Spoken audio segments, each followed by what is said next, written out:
And welcome into the Friday edition. Robby and Rexrode, 102.5 The Game. Robby Stanley, Joe Rexrode, Ian Safar here with you live from our Busy Bee Plumbing, Heating, and Air Conditioning Game Nashville studios. Home of the $99 yearly Beehive membership, where the buzz is always about great service. We got a busy show today on a Friday. Glad you're here with us. Joe Rexrode. The headphones are plugged in. We're ready to go. Good morning. How are you? Got two screens. Doing well. The Nolensville Knights with the big playoff win took that in last night at Nolensville High School. Nice effort there by Portland. Thursdays are for Knights. Yes, well, yeah. So a lot of these games, some people didn't move their games. Some did. We did. I don't know. Hopefully it looks like it's not as bad tonight as maybe it was going to be a couple days ago, but there is still a chance for thunderstorms tonight. So some of these games might be that didn't move to yesterday might have some delays or something like that, but hopefully it won't be too bad. And then it'll be 9 degrees or whatever after the front comes through. So get excited for that. Very cold on Monday morning. Very cold. Ian Safar, how we doing? What's going on? Good morning. Happy Friday, everybody. Yep. It was beautiful out this week. Been outside as much as possible in these afternoons, trying to soak them in before we turn mini tundra, I guess. I don't know. Hopefully it won't be too bad. Tomorrow will be good, though. So what? We're looking at sunny and a high of 68. So that'll be nice for a little, that'll be nice Vanderbilt Saturday. Auburn. Okay. Yeah, that should be a fun game. It's a shame Hugh Freeze won't be there to enjoy it. Yeah. Such a shame. I mean, I guess you could go as a fan if you wanted to. They're still getting paid. Still getting paid. I wonder if that ever happens. Like a coach gets fired and he's really sad, in season, he's like puts on sunglasses and a mustache section. And goes and just like cheers on the team. I bet that has that'd be at nice. Some point. Yeah. Maybe some deep dive from the Athletic. We could figure that out. Yeah, well, maybe I can do a night on Broadway with Hugh Freeze with some of that buyout money. That's who you want to be on Broadway with is Hugh Freeze out there. Yeah. Just watch out for the burner phones. Yep. You said it. We got a lot going on the program today. Teron Davenport will be with us at 8 o'clock. We'll get into all things Titans with him. Another edition of Pigskin Pick'em coming up at 8:30. The Vols on a bye week this week. Titans on a bye week. So we got Vanderbilt and then some other games to get to on the football front. So we will take your thoughts on all that. Preds lose last night to the Philadelphia Flyers. We will get into that and the Predators in general a little bit later in the show, including Ryan O'Reilly just absolutely torching himself last night, which he is known to do. Last night, even a little bit extreme, even for him. A new level. It was a new level of self-deprecation. Torching himself after the game last night. We begin, though, with a column from our good friend, Blake Topmeyer, friend of the show, of the USA Today Network, college football writer. And we've had him on the show several times. He used to cover Tennessee, and now he's kind of more college football in general here. But a headline and a story, Joe, that generated a lot of attention yesterday. And the headline reads this: Josh Heupel, leave Tennessee and the posse behind. Head to Penn State. This is from Blake Topmeyer, who basically lays out the case that, the Penn State job obviously is open and they need offense. There's no doubt about that. And that Tennessee, their fan base, has been known to be a little wonky out there. And I think the phrase that Topmeyer used is, quote, hot under the collar is what Josh Heupel is with the Tennessee, or Tennessee fans are hot under the collar after Tennessee's loss to Oklahoma that eliminated the Vols from playoff contention, and that Josh Heupel should be looking at the Penn State job and maybe being intrigued by that. Quote, Tennessee's not a bad job. Penn State is not a distinctly better one. They're two sides of the same coin. Good jobs, both of them. High expectations, each of them. If I'm a coach like Heupel, who's never won a playoff game, I'd feel a whole lot more comfortable in year 1 or year 2 than I would in year 6, as Heupel would be entering into Tennessee next season. So, Joe, obviously, this made the rounds. Tennessee fans did not like this. What did you make of the piece from Blake Topmeyer yesterday? Yeah, there were some people being very, very mean to our friend there were. Blake Topmeyer. God, what? Big Orange Mac was like, what do you call him? Sloppy Toppy? Like Sloppy Toppy? I don't know. He's like, he still has a job or something. I thought, geez, Big Orange Mac, take it easy on our guy. I thought it was, I thought the column was fine. Of course, initially you're like, really? You think so? There's one thing in there that I think, and of course, like a lot of Tennessee fans, I think I didn't read it and just think that he, whatever, says like Tennessee fans are about to murder Josh Heupel and he has to get be put in witness protection or something. Who knows? Exaggerating what he actually said, but he did say something in there that I don't necessarily agree with. I think if it's true, then I could get on board with this. Basically, I don't, to paraphrase that, like, go to fast forward to next year. And if you don't have like a great year, which is possible, and we don't know who's going to be their quarterback, Yeah. Then what do you essentially implying that like he could actually be truly on the hot seat if that's the case. And my initial instinct is like, well, I don't think so. I mean, look at all he's done. I mean, that just doesn't seem realistic. But at the same time, in today's college football, the hot seat gets turned on real fast, real quickly, and in some places where you just don't expect it. So I was like, if that's true, if it's true that, again, this is not with fans. I mean, yes, if they have a bad year next year, there'll be more screaming, it'll be louder. So that's the posse. I mean, ultimately, though, what matters is the administration, the guy who hired you, who was with you previously. You figure that he'd be okay, but I don't know. I mean, I guess if you're Josh Heupel and you're looking at next year, like, could be a little dicey, and then who knows? Do you start losing support? I guess you could make the case. I would definitely make the case to look around. That's fine, but I just want. What do you think about that? Like, do you think that if they go like 8-4 next year, as they try to transition to a young quarterback, that Josh Heupel would actually be on a hot seat? I think there's a chance, yeah. What does it look like? Because I mean, right. They're right that's now always, their roster, the answer, right? Their roster right now, knowing full well after last offseason that the roster can change very dramatically in the course of the offseason. So we'll see what happens. But their roster right now is setting up for them to be, a pretty veteran-laden team next year, with the exception of the quarterback. So obviously that's a big deal at the quarterback spot. But like Staley should be back. Matthews should be back. They got a lot of guys on the defensive side of the ball that have had to play this year that should be back. They got a good recruiting class coming in, really good recruiting class coming in. So like the roster is setting up for it to be Heupel's best one at Tennessee. We'll see what happens at quarterback. But if they're 8-4, then yeah, like I think there's a chance. I don't know that I bet on it, but I do think there's a chance he could be on the hot seat. I would also say, though, let's remember, I mean, look at the performance. Again, the performance of James Franklin gets, I think, twisted a little bit because of the horrible record against top 5, top 10, all that stuff, right? But, I mean, look at the consistent winning, at that place. And people got mad, basically, because, I know this year it bottomed out and it was like, okay. Yeah. A lot of stuff happened. Franklin got the huge deal because Penn State thought USC was going to try to come hire him away, and this is what happens.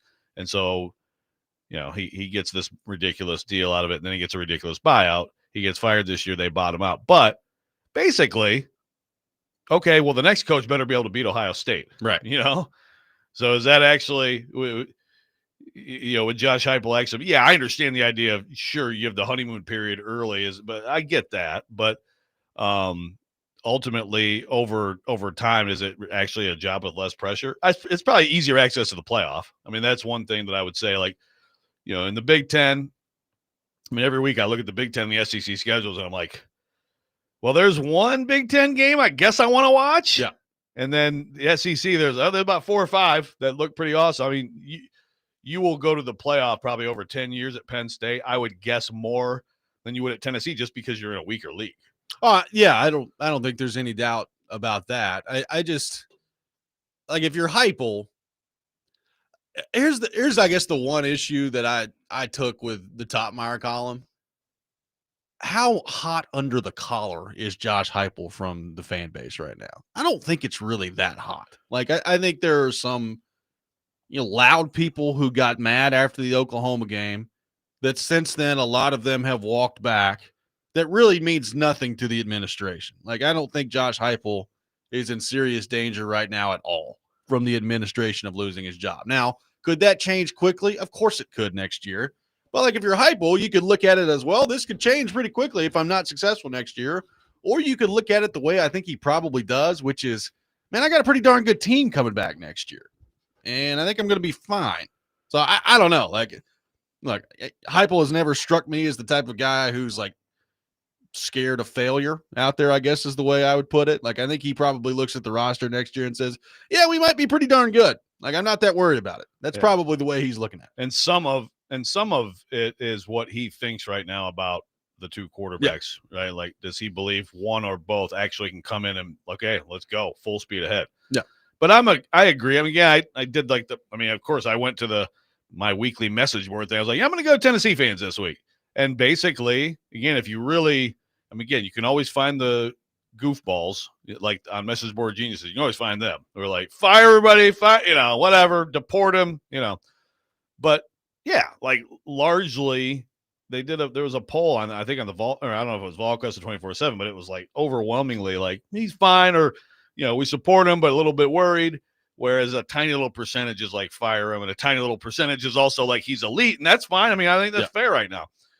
He's got to prove that, but I agree. Like it's not like some places where like the fan base is out on a coach, which is the case I think at Wisconsin. But hey, he's coming back next week. Baby. Luke Fickell coming on back next year. We've talked about this before, but we all know this. Like, Tennessee's got a pretty big fan base, so you're going to find people really at all times that kind of want you fired, right? Yes. Like, now, how big is there it? are people that there are Georgia fans. Go to the Georgia message boards. There are people who like want Kirby out. Yeah.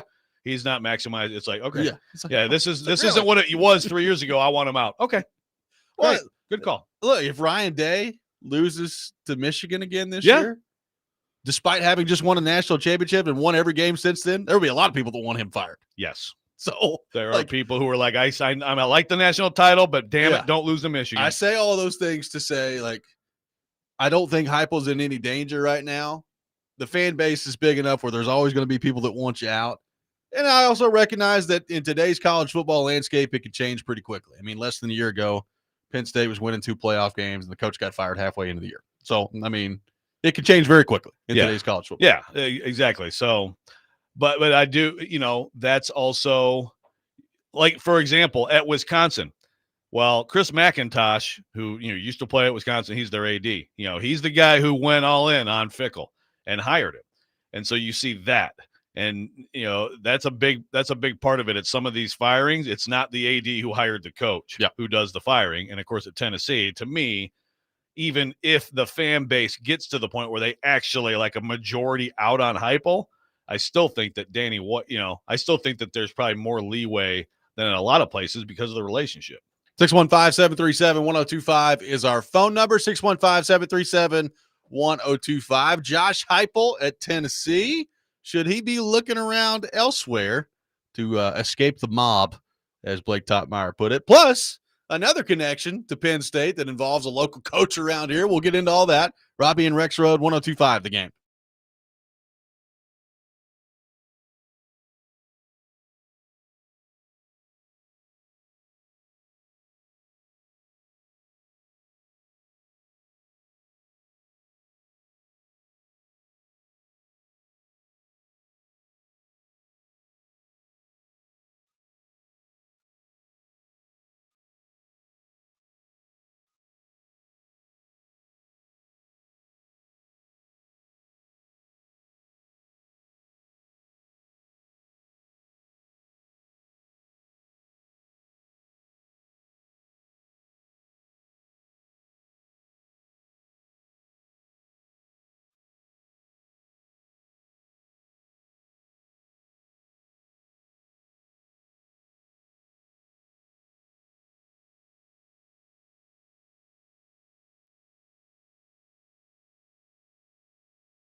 The MTSU Blue Raiders taking on FIU tomorrow at 2 o'clock. Catch all the action on Totally Hits 93.3 with coverage also available on the Totally Hits Nashville app and at TotallyHitsNashville.com. Robbie Stanley, Joe Rexrode, Ian Safar here with you on this Friday morning. Talking some college football. Blake Topmeyer putting it out there that, hey, Josh Heupel, say goodbye to Tennessee. Say hello to Penn State. Be nice. You could restart that clock. Easier access to the college football playoff. All those things. Penn State wants him? Is this something we know? I don't know. There's a lot of people rumored to be the next Penn State coach or the next LSU coach or, next Florida coach. The list goes on and on. We'll see what happens on that front. Heupel, not the only one of local interest, garnering some attention and garnering some predictions/suggestions that he should take the Penn State job. As Rexrode has his 5 computers over there, the volume keeps going. I don't know how to turn down the Mac. I don't know how to do it. He just shut his computers. Like, we're done. And shut up. We're done. Anyway, Stephen Godfrey, you heard, on with our good friends Caroline Fenton and Jason Fitz, has an interesting prediction of what the next Penn State coach may look like. What did you hear, Joe Rexrode? Yeah, well, they were trying to, match different coaches with different jobs. And for him, with a lot of it, it was like, they were like, Ole Miss, like, Lane Kiffin, like, I think Lane's going to stay. Like, it was kind of boring. But then he's like, okay, I got one fun one for you. Clark Lee to Penn State. And they were like, ooh. So now what does that mean? Does that mean Stephen Godfrey is reporting that? No. Does it mean he's a very good reporter for a long time covering college football? By the way, he likes our show. I saw him in the Vandy press box a couple weeks ago. Thank you, so Stephen. There you go. Thank you, Stephen. But he's really good, and he's plugged in. And I it's one of those things where it's like I took it as a little more than just here. Let me just throw something, like maybe he's heard that Penn State actually has some interest. And you know what? I mean, look, if I'm Penn State, I would be interested in both of those coaches, actually. I'd just be interested. I mean, I think there's a lot of people that you have to look at if you're Penn State. Now, we know that, like, they've already basically Cignetti's like, I'm good, staying in Indiana. And even Matt Rule, which I don't think would have, like, set Nittany Nation on fire, but he's staying with Nebraska, for better, for worse. They signed him to the big extension to keep him. I will say that what happens this time of year is you come to find out the coaches that aren't going anywhere when they sign these deals, right? And I have been waiting to hear about a deal with Clark Lee. I mean, I think this is exactly the type of year, and with these openings and with their performance and the historic season that they're enjoying, that this is when, at some point along the way, you hear Vanderbilt signs Clark Lee to an extension. Now, of course, Vanderbilt's a private school, so would they give all the details? I don't know. You still could. You're allowed to, but we haven't had that yet. We have not had Clark Lee signing the big extension or the redone contract with Vanderbilt. Yep. And the longer that goes, the more I'm open to. I mean, who knows? Who knows what could happen? Like, does Penn State have a shot to rob Vanderbilt of, 2 coaches in basically a decade time period, and who are doing really well at Vanderbilt? Maybe. I mean, would Penn State, and again, this is an absolutely hilarious thing to ask when you think back like a year ago, would Penn State be the job that Clark Lee would look at and say, yep, that's the one I'm leaving Vanderbilt for? Like, LSU, yeah. Like, LSU to me is one of the better jobs in the country. Penn State's a great job. There's nothing wrong with Penn State, but I like on the pecking order, and I think most people would agree with this, LSU better job than Penn State is. So that one, it's like there's some crazy stuff going on out there. But true. Yeah, I guess I should point that out. They're new. They don't know who anybody is, and the governor making the decision. Yeah. But yeah, I mean, I agree with you. I mean, it's a better job. At least it has been a better job than Penn State is. So I've said it, and I believe it. I think it would take a very special set of circumstances to get Clark Lee to leave Vanderbilt. Is Penn State that very special set of circumstances? I don't know. Yeah, I don't know. I don't know either. I mean, I would, again, I would guess that, I'm not guessing that he wants to stay, wants to be here long term. Again, it's his hometown, it's his alma mater. He's got things going there like they've never been going before. Like they've never gone before. And, there is the Diego Pavia has done this year. Like, if you take a step back next year, do you feel like you can sustain this? I mean, those are questions. Sure. And then, when these teams, when these programs come after coaches, I think the conversation is so much more now is about, what is your situation in terms of, helping me get players, well, what's we need good facilities, my pay, staff's pay, but also like, where are you there? So, Penn State's pretty good. You can now. They haven't won a national championship. Penn State, my goodness, I said it'd be like 86, right? We're moving in on 40 years, so that's worth keeping in mind. But they've had a lot of teams that were on the doorstep that were right in that range, and then it gets into like recruiting too. I mean, Pennsylvania is not what it used to be. It's still really good. Also, how much that stuff, doesn't seem quite as important now. So, look, it's if they were to come after him full bore, if you're him, you have to listen, right? You have to consider it and say, okay, 5 years, 10 years down the road, are we still going to be doing this at Vanderbilt? And if you feel like you are, I would argue, kind of like Kentucky with Mark Stoops.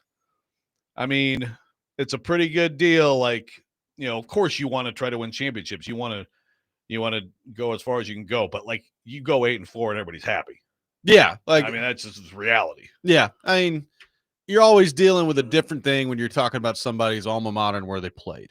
Right. And not only that, where he grew up. So, Nashville is clearly home to Clark Lee. Now, that doesn't mean he wouldn't take another job, right? Like if another job is good enough, you're going to have to really consider. And do I think Clark Lee, if offered, would seriously consider Penn State? Yeah, probably. Like, I think you'd be crazy to not at least think about it, right? But I just wonder is that the job that gets him to pull the trigger? I don't know I'm sure that deep down he believes that what he's doing right now is sustainable, right? Look, Diego Pavia is obviously the most important part of all this, and he's the guy that came in and changed everything and the attitude of the team, and he's playing great. All those things are true. They are objectively also just a better roster. Like their lines of scrimmage are just better than they have been. They, I understand they couldn't tackle anybody last week against Texas, but they've got some players on both sides of the ball now that you look at and like, yep, SEC player. That's what that guy is. Yeah. So I'm sure that he believes that this is going to be sustainable after this. I just keep coming back to, is Penn State the job that you leave for? I don't know. I'm really fascinated. And look, deep down, he may look at it and say, yeah, I'm not going anywhere. Like I don't care what job it is. This is where I want to be. This is where my family likes it. I could be here for a long time, which he can. He can be here for a long time. Maybe that's the way he views it. I have no idea. Yeah. Well, his agent is Jimmy Sexton, so there is that. There's, it's kind of like Scott Boras in baseball. Like, is there regardless of the coach that we're talking, I think Josh Heupel's the only one in the SEC. It's crazy. He's one of the very few. He might be the only guy in the SEC who doesn't have Jimmy Sexton. It's probably not the only. But Jimmy working on him. Like, Josh, come on down. Yeah, I don't. Yeah, that's an interesting. I don't know. I'm sure Jimmy Sexton would like to have every single coach in the world. But when he's your agent, at the very least, the agent is going to, make sure that avenues are explored and that raises are delivered when his clients are performing like this. And that's going to happen. Yeah. It's like at some point you want to break the cycle, I think, in college sports of the agents trampling all over ADs and these absurd contracts. And I'd love to see just like incentive laden, but who's going to be the first person to do that? That no one wants to do it. Just here, your base salary is $3 million and you get like a, $8 million bonus if you win a championship and a $5 million if you get to the semi. Structure it like that. And then if you actually fire someone, you're not on the hook for tens of millions. Real quickly, another thought on the Heupel front. that I've seen Tennessee fans throwing around a lot over the last week, and yes, it relates to Hypo, but it really relates to the program as a whole. They've got Adidas coming on. They've got all this money coming with Adidas, as has been brought up 1,000 times this week when Danny White comes up, the talent fee that is going around. Yeah. A lot of thoughts on that. I mean, with that, it is going to, fair or not, heighten expectations moving forward with the football program. Like you've got, and that's what they said on the Adidas front of, this is why we made this deal, is we got a lot of money coming in. We're going to be the beneficiary of being like their exclusive #1 program, all these things. Well, with that, you better recruit well and you better win. Like that's going to be a thing moving forward. So, I don't know if that impacts things a whole lot in the short term next year, but over the next 4 or 5 years, Tennessee fans are going to be talking about that a lot. Yeah. Yeah. And I get it. I mean, I don't think there's anything wrong with that. No. 615-737-1025. Our phone number, 615-737-1025. Vanderbilt with a sneaky big game tomorrow. We will get into that. Plus a scenario that Rexrode throws out there that I'm sure may get a few Vanderbilt fans fired up. We'll get into that. Robby and Rexrode, 1025 The Game.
Welcome back in, Robby and Rexrode, 1025 The Game.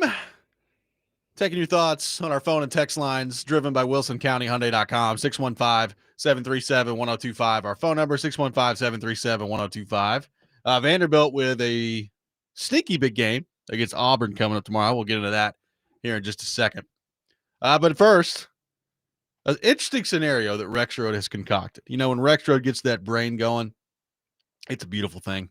A lot of good ideas come from it. This is the question he's thrown out there that I think is a good one, and I'm interested to see how Vanderbilt fans respond to it. Vanderbilt fans, you can choose. You make the playoff this year, but Clark Lee ends up leaving at the end of it. Or you do not make the playoff this year, but Clark Lee stays at Vanderbilt. Which one are you choosing, Vanderbilt fans? How do we view this? Joe, what do you think? Well, I mean, I think that most people would immediately say, yeah, I mean, I want Clark Lee to stay, you know. But is this the best shot to make the playoff? Yeah, I don't know. That's the thing, you know. That's, I guess, it's some of it is how much you think like Pavia is a force multiplier, and he is. I mean, but you know, look at everything else, like you said. Look at all the other things they've done, and you know, if you're a Vanderbilt fan, and it's funny because Clark Lee's been here a while, and it's not like everybody felt this way the whole time. But sure, you got to be pretty excited to have Clark Lee as your head coach, and really the whole thing. You got to be excited. You should be excited to have Clark Lee as your head coach, and Candace Lee as your AD, and Daniel Diermeyer as your chancellor. They're actually working together and, like, you know, making sports other than baseball like good at Vanderbilt. But this playoff, you know, like how many? I don't know the answer. You know, how many years are they going to be knocking on the door and be able to, you know, get in there? If you got in the playoff, how much of a, you know, kind of like a lifetime experience as a fan is that? And then, you know, you could also argue if you make it and you lose him, you know, he goes to Penn State or whatever, you know, that you could still potentially, you were a much more attractive job. Sure. You know, and then maybe you can keep things going. So I think most people would probably choose, you know, no, I want Clark Lee as my coach. That has been the response so far. Yeah. Okay. I mean, I would expect that, but I also think, you know, it's like, think about it just for a minute, right? Just think about the possibility and how the potential rarity of this opportunity. Well, and some people may not think that, and that's why I don't know. Like, I don't know moving forward. Like, yeah, you know, I mean, the playoffs about to expand, right? So that's true too. You're going to have, I guess, you know, more of a chance to get in moving forward now. Yeah. So will everybody else. So that's the caveat there, and then again, it comes down to when Pavia is gone, how sustainable is this moving forward? Again, you know, I said it last segment. I believe that Clark Lee believes, it's a lot of belief, that this is going to be sustainable moving forward. I mean, it's a different era of college football. You know, who's to say Vanderbilt, when Pavia is gone, either number one, doesn't recruit another player that works really well with their system and plays quarterback at a high level, or just goes out and finds a quarterback in the portal, right? Like, I'm really interested to see what their approach looks like on that front over the next 2-3 years here of, you know, how much of this is going to be just recruiting and a quarterback coming up through the system, and how much is Vanderbilt going to be like basically a QB merchant looking around and saying, bring me in this quarterback to run this offense. Like, I'm interested to see how that part of it goes. And if you do that, like if you're able to go in the portal and find, you know, a seasoned quarterback that is a really good fit for the offense that they run. Like we've talked about this before. Pavia is great. Pavia is playing extremely well. And Pavia, more than anything, I think has changed the attitude at Vanderbilt, which was really important. But Pavia is not like some irreplaceable athlete or anything like that, right? Yeah. So how sustainable is that moving forward? Yeah, I mean, he's not like a huge NFL prospect or anything like that. I mean, he's gotten himself to the point of being on the radar. He has some physical limitations. He's still a very good runner. I mean, he looks a lot different, I think, this year because he's not playing hurt all year. Well, he's just a football player. Yeah, like some he's people tough. can play and some people. Yeah, and can't. he sees the field and he makes usually. I mean, he's good. He's really really good. But yeah, like my answer would definitely be, I would say, yeah, okay, let's keep this going after this year. Obviously, you really want to get to the playoff this year, but I, if you're a Vanderbilt fan who has watched this team, like you said, I mean, there's some guys on defense, and they've been able to to retain guys like Fontenette and some of these good players and add to it. And there's some guys who have grown up through the trenches, and then of course some ads that have made a big difference. But I feel like it is sustainable as a competitive program. I think it's a lot of teams. I mean, just like we're talking about with Tennessee. I mean, next year I think they could be dynamite if they have quarterback play. Yeah, and so that just kind of puts Vanderbilt with a lot of other teams. I mean, Ohio State brings in 5-star kids, and sometimes they're not very good, and then they have to go in the portal and go get Will Howard. right? I mean, that's everybody deals with that at some point. I would, if I was Vanderbilt, I would want a Vanderbilt fan. I'd want Clark Lee to be the coach long term and know he's going to be around. And I think you could at least count on, I think knocking on the door. Well, the big question moving forward here is if you're Clark Lee, if you're Vanderbilt, obviously this has been an amazing year for you. And if you find another quarterback that comes in and run your system really well, then that's a great thing. I also think last Saturday was probably also a good reminder of sometimes you're just overmatched talent-wise on the field, and can you overcome that consistently year in, year out? Like Vanderbilt and Clark Lee have recruited well, but you're also playing against people in your conference that are like top 5 recruiters in America. Right. Year after year after year. So how much is that mattering at the end of the day? I have to think that matters some, right?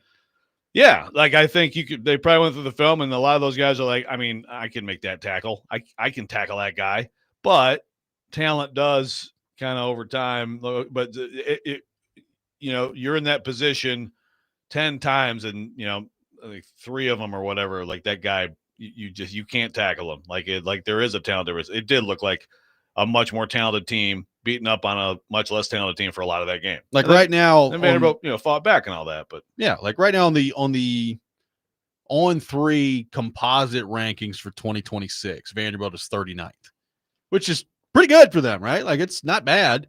And then you look up and you're like, well, Auburn's 25th, Missouri's 23rd, Oklahoma's 19th, Ole Miss is 18th, South Carolina's 17th, Florida's 13th, LSU's 12th, Tennessee's 9th. Like, I mean, Those are all the teams that you're playing in the SEC. And that doesn't even factor in Alabama, Georgia, and A&M and Texas, who are all ahead of Tennessee in the top 10. There's just a lot you got to deal with there. Yeah, now being in the 30s, it used to be more like 50s and 60s. Exactly. So, but yeah, there's still a gap. Joy from Bellevue says Clark's doing an amazing job. But how much of it is directly related to the 2 offensive coaches he brought in? Between them and Pivy, they turned it around. Prior to them, the offense was terrible. Well, yeah. Well, Jerry Kill, I mean, he brought the New Mexico State program. So Jerry Kill's role, I think, more it is Jerry Kill and Tim Beck. Tim Beck is the OC. It's his offense.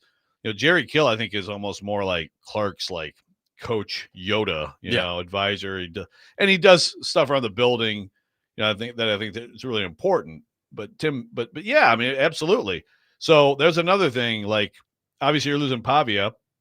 Is Tim Beck, who is he's been in this for a long time. He's not like a young guy. Like is he committed to hanging on here?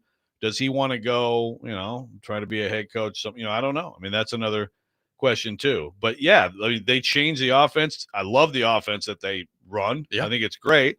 Another question with that is like quarterbacks that you're recruiting, do they find it appealing? It's not, it is not, it's a college offense. There's a lot of option stuff in there. It's not NFL. It's not like a pro style offense. So does that limit who you're recruiting? I don't know. I think if you win enough, and I think if you win enough, that helps make up for that. And also, you can play on that offense, and if you're a talented enough quarterback, you can still go to the NFL. Oh, yeah. Let's head back to our phone line, driven by WilsonCountyHyundai.com. Welcome in Steve and Franklin to the program. Steve, good morning. Thank you for calling in. Good morning, guys. Hey, this is a two-part question. So don't you think that with Oklahoma having to go to Bama and Texas having to play Georgia and A&M, and Vandy wins out, which would include a victory on the road at Tennessee, that would give Vanderbilt an excellent chance to get in? And also, beating Tennessee, this is to make Josh Heupel's seat a little bit hotter, since Vandy might be in the playoffs and they'll be home watching them. And I'll hang up and listen. Thank you, Steve. Appreciate it. I mean, yeah, I think both those things are probably true. Like if Vanderbilt comes into Neyland and beats Tennessee, Tennessee fans are not going to like that. Not going to like that. Now, No. does that put him on the hot seat after this year? No. But it does probably turn the temperature up heading into next year, right? Of you better get this stuff figured out, particularly if you lose to Vanderbilt, and that is the launching point for Vanderbilt getting into the college football playoff. Yeah. No, that will certainly just increase the overall anger of the fan base. So whoever might be in the way of that anger, is going to catch some. So yeah, if I was Josh Heupel, it would be a big deal, even if it's just whatever. It's like one bowl game, or you're going to the Tax Slayer, or you're going to the Outback, whatever. Give me the Pop-Tarts Bowl. Sure, but just beating Vanderbilt, not letting them get to the playoff, not having to watch them celebrate on your field. Yeah, I would say that'd be a good idea. If you win the game, you should be able to actively choose the Pop-Tarts Bowl.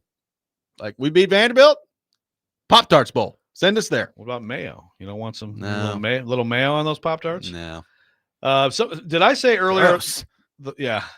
Those are the two. I mean, those are the two like bowls everybody talks about, the Pop-Tarts. Who wouldn't want mayo on the Pop-Tarts? Yeah.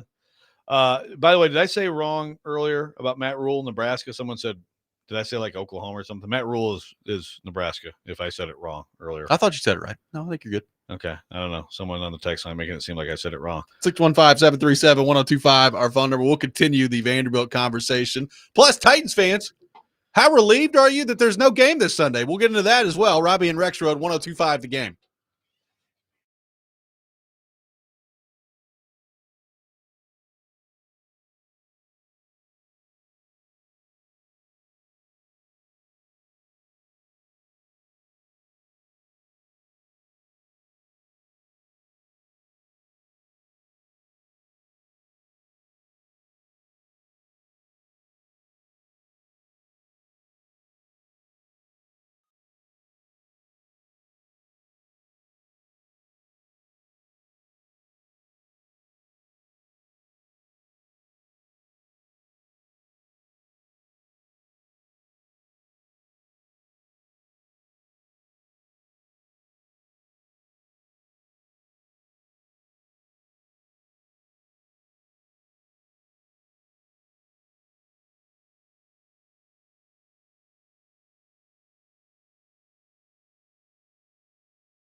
Welcome back in, Robby and Rexrode, 102.5 The Game. Taking your thoughts on our phone and text lines driven by WilsonCountyHyundai.com, 615-737-1025, 615-737-1025.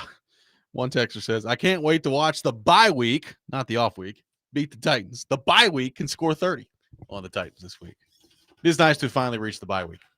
You know, it's nice is I got a text from Chase yesterday, and he was like, so tell me again, he's like, so what is the deal with you and like, bye weeks? What's your, and I'm like, Chase, I'm really, really glad that you asked. And so I texted back. I said, because a bye is something you get in a tournament. You get a bye to the next round. Hey, the top 2 seeds got byes in the next round, and then you get to face them in the next round. These are weeks off. They're not freaking buys. But society's gotten so lazy that we just accept bleep like this. It's pathetic. Yeah, but that's a symptom. Don't be part of the problem. It's off week. It's an idle week. Both are acceptable. Buys unacceptable. Thanks for asking. And I found out, Chase texted me back. I wasn't listening. Apparently they were talking about this on the show, but he said that Big Joe agrees with me. So I guess I should be excited about that, right? You should be. Big Joe. Joe, not small Joe here and Big Joe. I'll agree. Maybe I can be not small Joe. Not small Joe and Big Joe on the same team. Yeah, that's good. NSJ.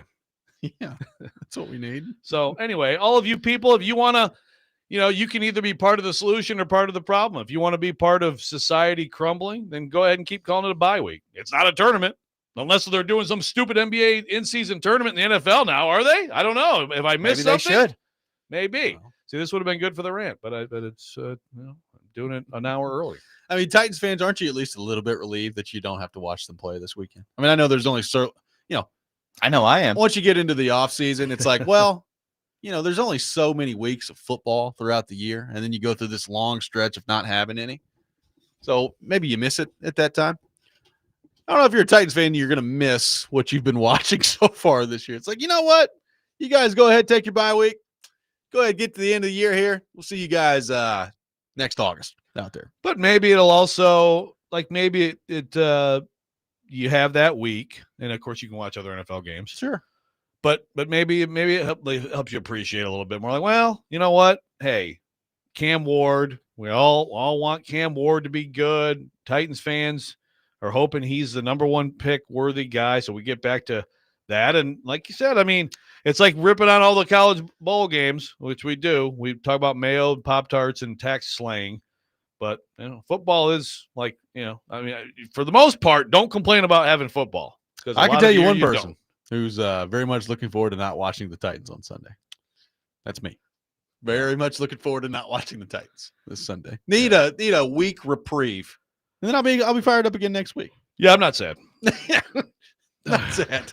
That seems to be the reaction on the text line so far as well. By the way, Liam on the Vanderbilt front says, I'm giving up sports if Clark Lee goes to Penn State.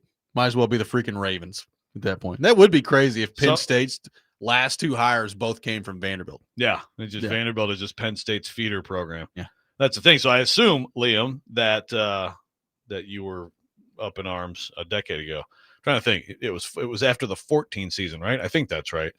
Like Franklin's first year at Penn State was 15, 10 years ago, right? You may have been after 13. I can't remember. Is that right? That's a good question. No, I don't know that for sure. I need to go back and double check. It was a decade-ish. Liam also says, Joe, I love that you want to die on hills that no one cares about. All suited up in full armor, sitting alone in the sun, just waiting for someone to come along. No, because people keep saying it. They keep stabbing me with their sword, saying the bye week. So no, I'm not.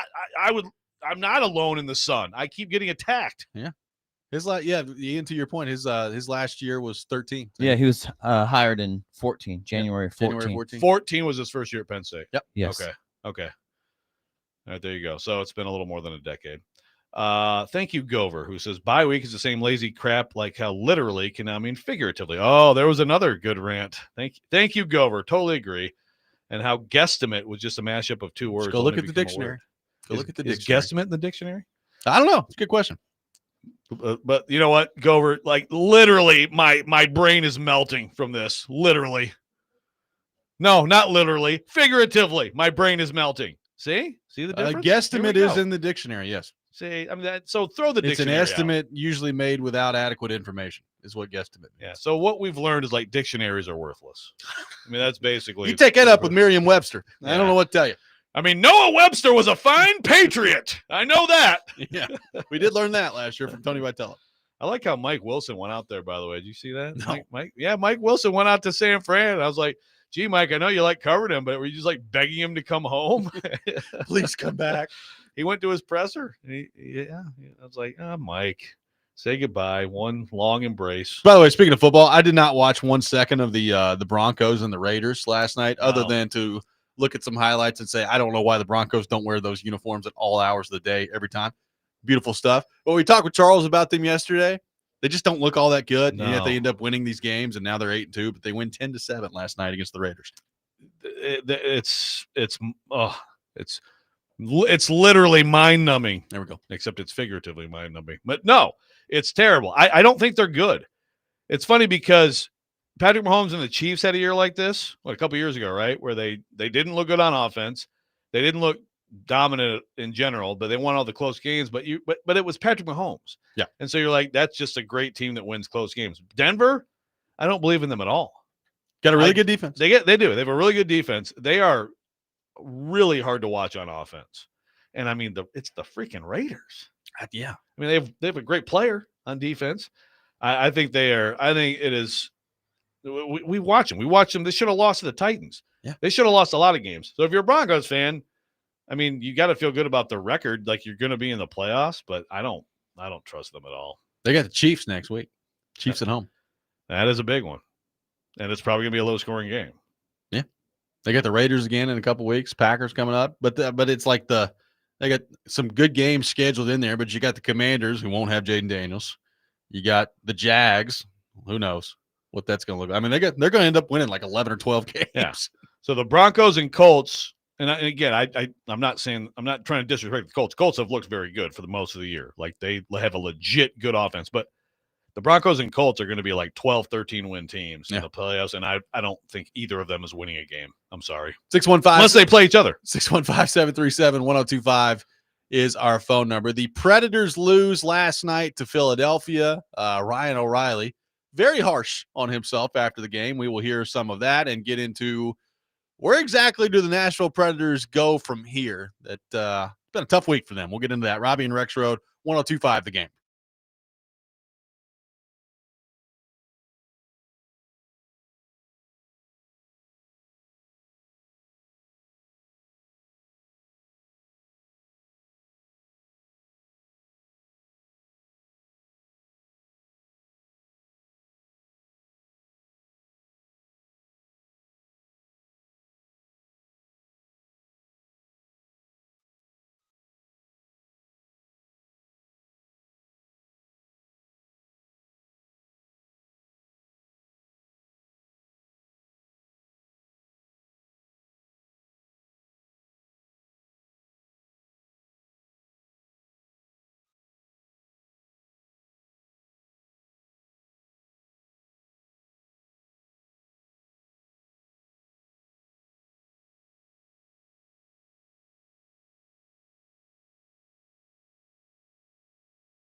Hour number 2, Robby and Rexrode, 102.5 The Game. Robby Stanley, Joe Rexrode, Ian Safar here with you on this Friday morning, live from our Busy Bee Plumbing, Heating, and Air Conditioning Game Nashville studios, home of the $99 yearly Beehive membership where the buzz is always about great service. We'll have TD with us at 8 o'clock. We'll get into the Titans with him as the Titans are on the bye week this weekend.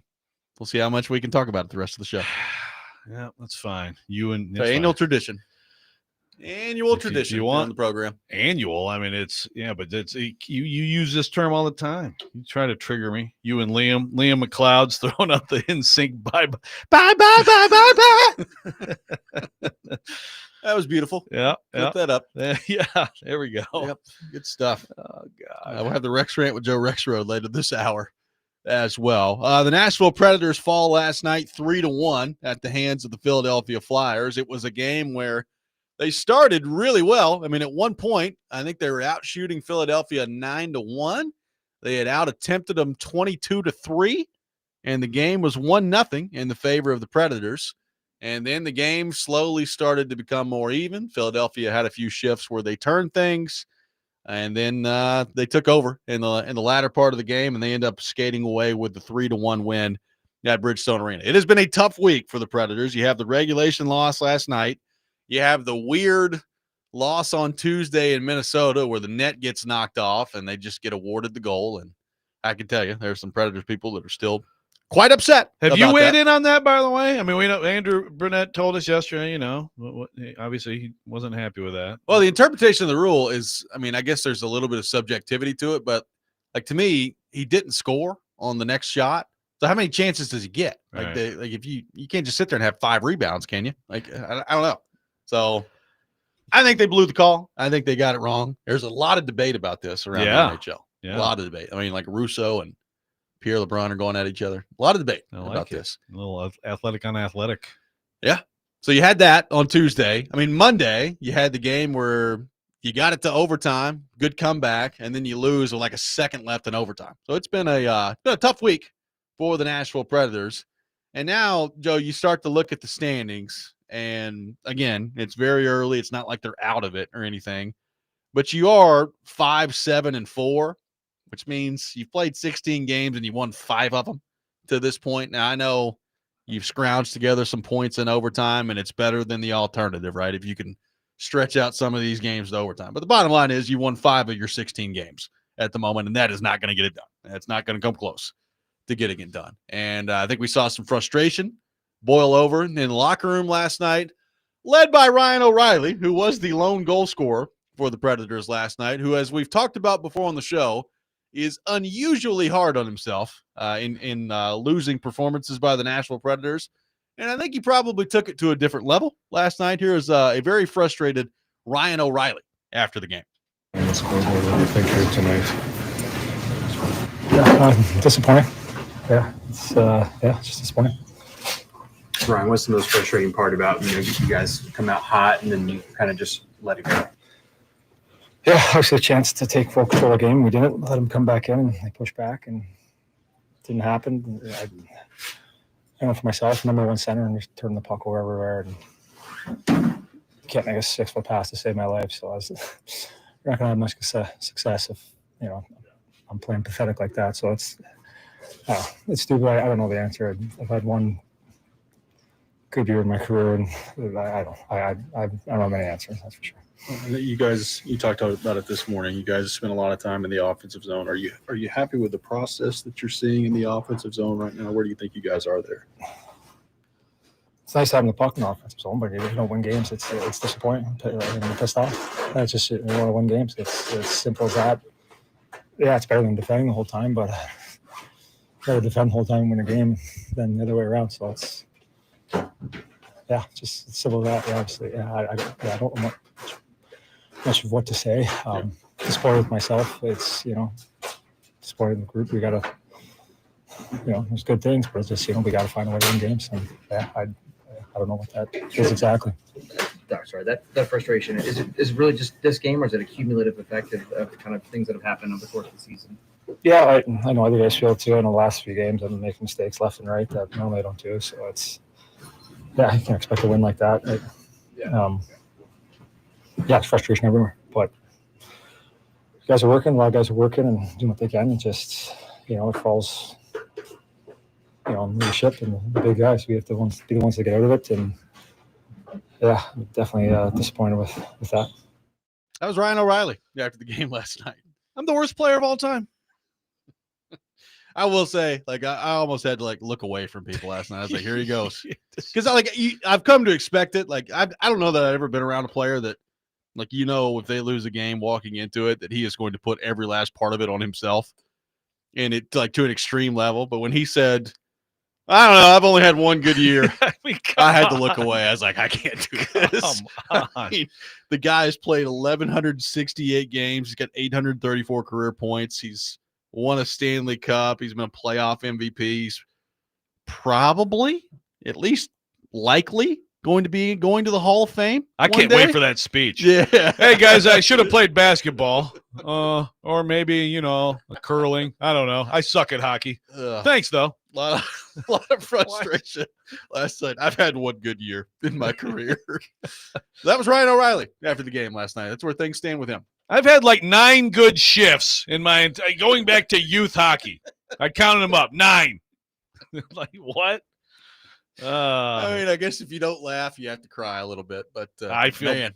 I mean, this guy he was always from the start coming here. He was down on himself, self-deprecating. Right? That was quickly. You figured that out. Yeah. But like the Preds have turned him into like questioning his entire existence. What have you done to him, Preds? I've had one good year. I've been in the league for 17 years. I've had one good one. Just amazing. Yeah. I mean, look, I tweeted that quote out last night. Lou Korak, who covers the Blues, is like, yep, I've heard that one a time or two before. So like, this is a thing that he's done before. He obviously takes losing very, very hard. And he had, one pretty bad turnover last night where, you could hear it from the press box. He turned it over. He was yelling. He slammed the stick on the side of the boards before he hopped over. And I knew if they lost the game, he was going to be upset. I don't know if I quite expected that, but man, O'Reilly, look, I've tweeted the quote out. There's the video out there that Alex Doherty put out there where you can watch kind of his reaction. He's very frustrated after the game. Predators fans largely have looked at it and said, yeah, I freaking love this guy. Like, this guy cares. This guy's accountable. And by the way, he's played pretty well so far. Like, yeah, at this point in his career, really good start to the season. Yeah. At this point in his career, he probably shouldn't be your number one center. I mean, he's on the doorstep of 35 years old. He's probably a pretty darn good. He's not. He wasn't supposed to be. Exactly. From the start. By now, he was not supposed to be. But I think what I took away from all of that last night, digging through like the the stuff that O'Reilly always does where he puts it on himself. What I took away from all of that last night is you can see it kind of slipping away a little bit. And I know that they're not out of it, but they are not dangerous enough offensively at the moment where if that doesn't change pretty dramatically, you're just not going to give yourself a shot. Like, you can't hang around in a Western Conference that is going to be really, really good yet again if you just can't score goals. And I think you're seeing them kind of realize that a little bit right now. Yeah. Yeah, there's a bigger beyond the self-examination there. There's a larger frustration that is part of that. That's where he's going to go, but also that's how frustrated he is with everything, right? Yeah. And like you guys are saying, you're asking the questions, like when you have the puck, when you have that much ozone time and you still produce so little, usually that happens to teams that have no talent. Right? This team has talent. Old talent. Yeah. But talent. But I mean, they have a lot of accomplishment, a lot of achievement. But how dangerous are they now? What can they? I mean, what 5-on-5? It's a slog. I mean, slog is like the official word of Nashville pro sports teams. Yeah, I mean, it's I thought Minnesota on Tuesday, they looked really good for large stretches of that game, and then you look at the score of the end of it, and it's like, well, you had all that offensive zone time, you had some decent looks in the game, and what does it mean at the end of the day? You get to overtime, you lose the game, and you've scored twice. Last night, you dominated for the first, 12, 15 minutes of the game. I mean, I don't even know if Philadelphia had the puck in the offensive zone for more than 30 seconds in the first 12 minutes of the game. and you got 1 goal to show for it. I mean, it's just that's where they're at right now. And it leads to the larger conversation of, they're about to head to Sweden coming up next week. Pittsburgh has been really good to start the year, so we'll see what that looks like. But they got Dallas coming in on Saturday. Obviously, that's going to be a tough game. They got to go on the road to the Rangers after that, and I can't figure the Rangers out so far this year, but we know the talent that they've got. I mean, there's a chance that, if you're not going to score more than 1 or 2 goals a game, you're just not going to be able to keep up with some of these teams. And, they've done a good job getting some points out of some of these games, but they're just a team right now that you look at the rest of the Western Conference, and it just you know it. Like, you watch them play and you know it. They just don't really have a shot. And I wonder what this all means, because you're seeing some frustration, I think, start to boil over a little bit. Stamkos got off the schneid in Minnesota with just a great goal. But again, last night you're watching him and you're like, yeah, there's just not a whole lot of danger that's going on out there. And I just wonder where, not where all this is leading, because if it keeps going this way, I think you're going to see O'Reilly's name start to come up a lot in trade conversations around the league. Stamkos, people are already talking about around the league as to what that's going to look like. I just wonder how far away we are from all of that if it continues this way. Yeah, and if you're in that camp, you can also look at this and say, it's hard to argue with anything you said, but also it's like 3 breaks go the other way, and we get the 2 points. Even in half of those overtime games. I mean, does it look that different? No, but it'd still be a little bit more like, okay, maybe this is a scratch and claw team, that can hang in there. But when you keep losing those games like that, it just kind of expedites the whole process. A lot of your thoughts to get to on the Predators. We will do that coming up next. I've got some other thoughts that you look at what's going on with the roster right now, and it just makes it hard to imagine them snapping out of it. And I'll tell you what I mean by that coming up next. Robby and Rexrode, 102.5 The Game.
DVD with Willie Donick, Derek Mason, and Adam Vingan will be broadcasting live at the all-new Circa Sportsbook Kentucky in the Mint Gaming Hall this Monday prior to the Monday Night Football game. You got the Eagles taking on the Packers on Monday Night Football. Welcome back in, Robby and Rexrode.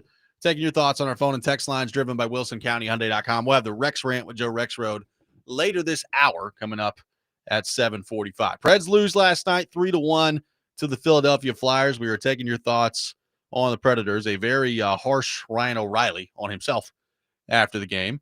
And Joe, a couple other things that I look at here when it comes to the Predators and what exactly I'm seeing out there. You've got the veteran players that we mentioned. Stamkos is struggling. You know, they've had different guys throughout the year that have struggled, you know, on the defensive side of things. Yossi's been out. Willisby's been out, and they've held it together okay back there. Again, like I watch Perbix play every night, and I'm like, this guy's unbelievable. Like, he's really good. You know, Haig has been, you know, kind of getting back into the flow of things. It's been hit or miss with him so far, so we'll see what that looks like moving forward. The other part of this is like some of their younger guys that they really need to get going here. Some of them are. Matt Wood, I tell you, man, he looks really good. Like, and I know it's still very early, a very small sample size. And sometimes this happens, Joe, where guys come out of the gate for, you know, first 10, 15, 20 games, and they look really good, and then they fade away as the year goes on because they're dealing with, you know, an NHL schedule, and particularly this year, the condensed schedule of it all for the first time. So we'll see if there's, you know, some staying power here with Matthew Wood and if he can keep it going. But he looks really good right now. A guy that they have put a lot on this year that they really needed looking at their roster to be very good, that has been basically a no-show so far this year. Svechkov. I mean, Svechkov's got 1 point in 14 games. It's an assist. And there's not a whole lot going on when he's got the puck out there right now. And I to the point last night where I was like, they might need to send him back to Milwaukee for a little while to get him going down there, because it's not happening for him right now at the NHL level. And you looked at their roster heading into the year, Joe, like they really needed him to be a guy that takes a step forward because they're so thin at center right now.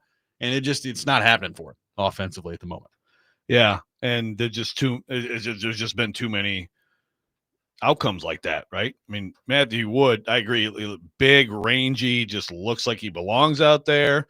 You know, we heard what Andrew Brunette said about him yesterday, like his poise with the puck and everything, you know. So that's great. You hope it lasts. You need way more of those than, you know, Svechkov is like, how many guys have we had this discussion about generally, Too many. In recent years, where it's like, you know, even to the point where we used to every week ask David Poyle on this show, hey, what's up with Tomasino? Yeah. You know, what's he gonna come up? I mean, it's just so, and they were, like you said. By the way, for the people who told me he was going to be the greatest thing on earth, I mean, he's played 7 games for Pittsburgh. He has 1 assist and is a healthy scratch every other night. So, and that's weird too. That someone who left here isn't absolutely setting the world on fire with another team in the NFL or NHL. But no, it's there's so much talk about Svechkov in the offseason. Like it seems like a leap, you know, but I would have expected a little better than this.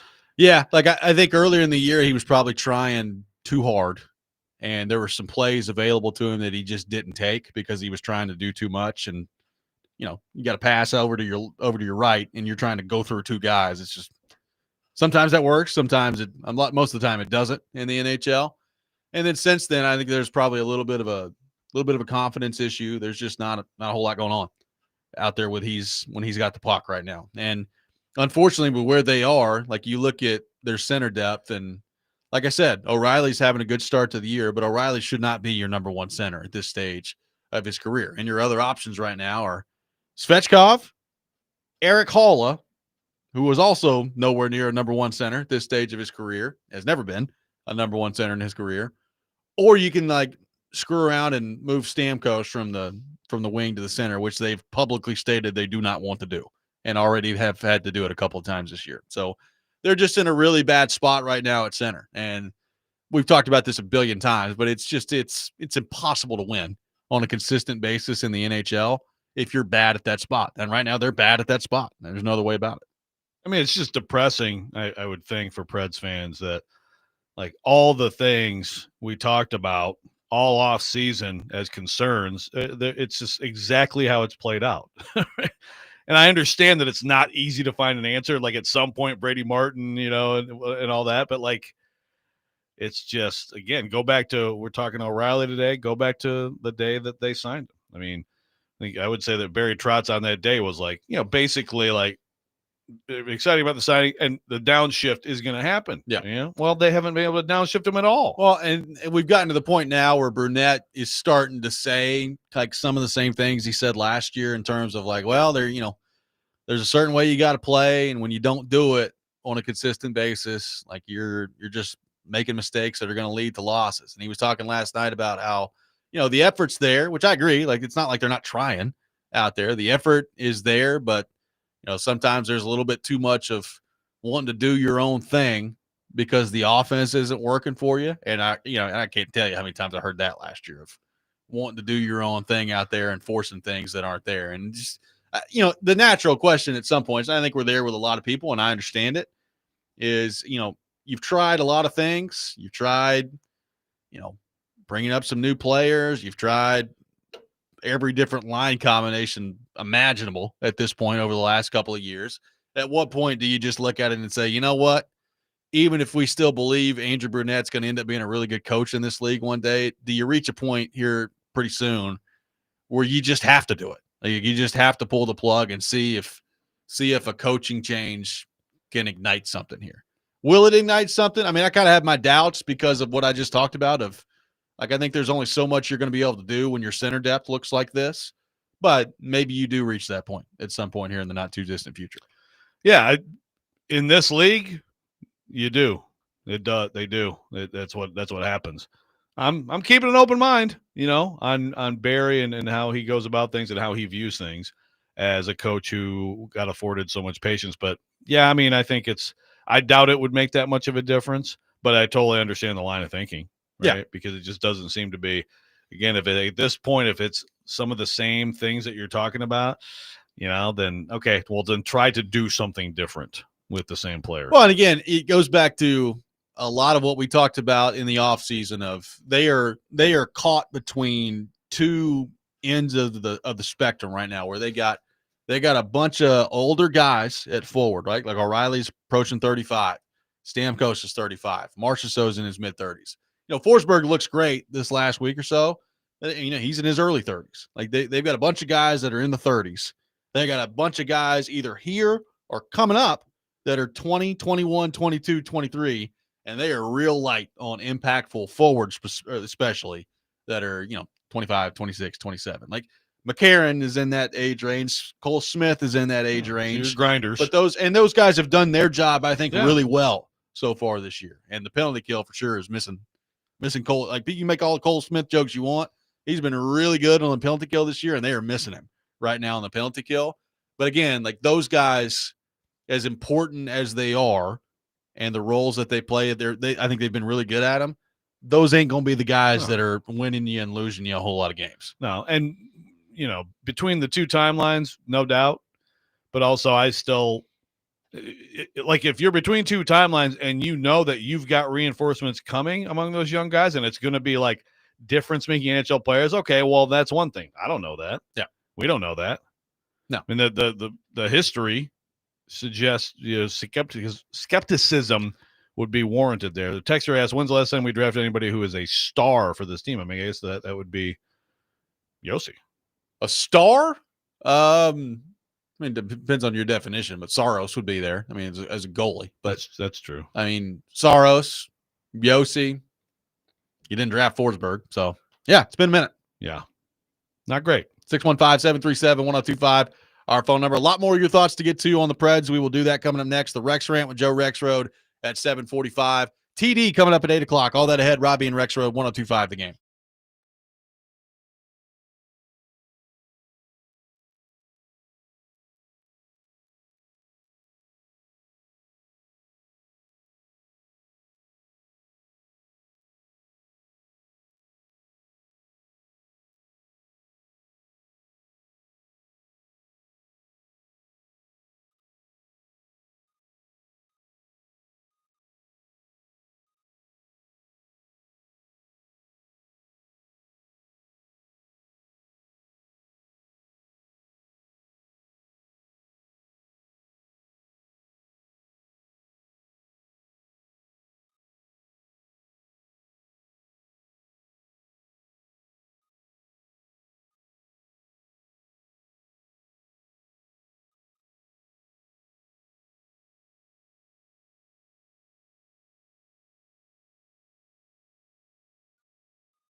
Commodores taking on Auburn tomorrow afternoon. Pregame at 1:30 on 94.9 The Fan. Kickoff at 3 o'clock. Vanderbilt football brought to you by Gary Force Acura, Jimmy Kelly's Steakhouse, and Smoky Mountain Tops. Also, check out our NFL game of the week this Sunday. The Patriots taking on the Buccaneers at noon on 102.5 The Game. NFL game of the week presented by Circus Sportsbook Kentucky and Macero in 12 South. We'll have the Rex Rant coming up here in just a few minutes. TD at 8 o'clock. A lot of your thoughts to get to on the Predators. We will do that now. One texter says, it ain't just the center, which is a huge concern. I don't know why management thought this team would be better when the older players are getting older. This is a slow team, which doesn't translate in today's NHL. You know, I clearly, I mean, Barry Trotz said it in the offseason that they're going to be better this year, right? Like he feels like, or felt like, you looked at last year, everything that could go wrong, did go wrong. That was the perception, at least. And I kind of agree with that, right? Like, it was bad last year. And I do watch them play this year, and I'm like, well, like, they do look like they've got a little bit more of a clue out there. Like, defensively, they're definitely better. They spent a lot of time in the offensive zone last night, but at the end of the day, nobody really cares about any of that stuff. You can't score, right? Like, you can talk about generating some chances and looking good in the offensive zone, but if at the end of the night, the only thing you got to show for it is 2 goals or 1 goal, it doesn't really matter at that point what you look like. So I would agree, like, it's not a very fast team, and I think you've heard them basically admit that. Like Andrew Burnett said a couple weeks ago, we are not a rush team, and we got to stop acting like we're a rush team at times, which tells me that, I mean, clearly they don't believe that they're equipped to just go up and down the ice with some of these teams. You know, how quickly is that going to change? I don't know. Like, I think that's probably more of a longer term project to bring in younger players that get you a little faster. You know, they've played 16 games already, which is amazing that we're at the 16 game mark on November the 7th, but that's where we are. You know, they've got Dallas coming in on Saturday. If it keeps going the way that it's going, you're going to start to see them lose some ground in the standings here. And I wonder at that point, they're not going to give up or anything like that, nor should they. But I do think we're probably reaching the point here where you need to start to see whether it's a Kimmel. You know, they called up LaRue. He hadn't played yet. We'll see what that looks like if he gets in there on Saturday. Like, you need to start to see, I think, some of these younger guys come in there and just see if they can give you something, right? Like some sort of spark. You know, does Molendijk get in there at some point on defense? Like, I'm probably more worried about forward right now than I am about defense, but still, like, at some point, I think you need to start to see some of these guys trickle into the lineup a little bit more on a more consistent basis. Yeah, I mean, I guess it's like, does that signify, okay, yeah, we're thinking about things beyond you know, being competitive and making the playoffs if you do that. Well, stuff. I think you got to be realistic of where you are. Like, the bottom line is if they play this way the rest of the year, they're going to miss the playoffs by like 14, 15 points. Like, it just, you know, I think they're good enough. They are good enough defensively at times, not all the time, which has been amazing and been kind of interesting to watch. But at times they are good enough defensively, and their goalie continues to play really well. That's going to keep you in a lot of games. It's kept them in basically every game this year. Like, you know, I can't think of very many games this year at all where they've just been mopped. And think about that last year. There were a lot of games last year where they just got mopped. Yeah. So I haven't seen a whole lot of that so far this year. So they're hanging in there, but they're also just not threatening. And I think at some point, like, they didn't trade O'Reilly last year. They basically treated him as if he had a no movement clause. How are you going to handle that this year? Like, to me, this is probably the year where you need to strike on that. He's about to be 35 years old. There is going to be a ton of interest on him if around the league. Everybody needs a center. You know, I know the Predators need as many centermen as they could get, but this is year 3 of a 4-year deal for him. This is the year you need to move him. Like, if it doesn't get better, you need to move him and get some assets for him. I have no idea about Stamkos. Like, Stamkos has got an expensive contract. I know the cap's going up. You could make the case to me that in another place with guys that are more equipped to get him the puck, that he could be way better than what we've seen in Nashville so far. But is anybody willing to take that deal? And if they're not, or how much money are you willing to retain over the next couple of years? Yeah, it's going to be some. right? And there's no doubt. You'd have to think. Yeah. Yeah. Yeah. It's just, I don't know if I thought we'd be having this discussion a week into November, but like you said, the thing is, it's accelerated with the schedule too, right? Yeah. You're just further along down the road than you normally would be. But George here says the whole discussion is premised on the notion the Preds could make some noise in the pro season. If only they got in. That's not true. I don't think that's what the premise here. He says let Barry and Bruno cook, trade some vets at the deadline, get another high-end draft pick, move off Bruno in April. Would be rash to fire him now. Yeah, like I don't know that there's any benefit. It's just usually what happens in this league. So like you come to expect it. Yeah. To this point, I mean, like, we thought there was a pretty good chance that he was fired at the end of last year. Yeah. Right. But again, I don't know. I do not know if Barry Trotz is going to go that route. I think it makes sense at some point to probably try that, but there's also like the limitations are what they are. I just don't know what, someone's talking about whatever, bring in whoever. And it's like, what is whatever coach you can come up with going to change in terms of changing the math with this guy? There's a lot of people talking about Pete DeBoer coming in here.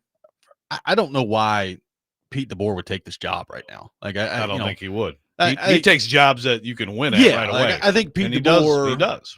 And Pete, like we've seen enough from DeBoer at this point to kind of know that he's got a shelf life. Like he comes in and there's pretty immediate results.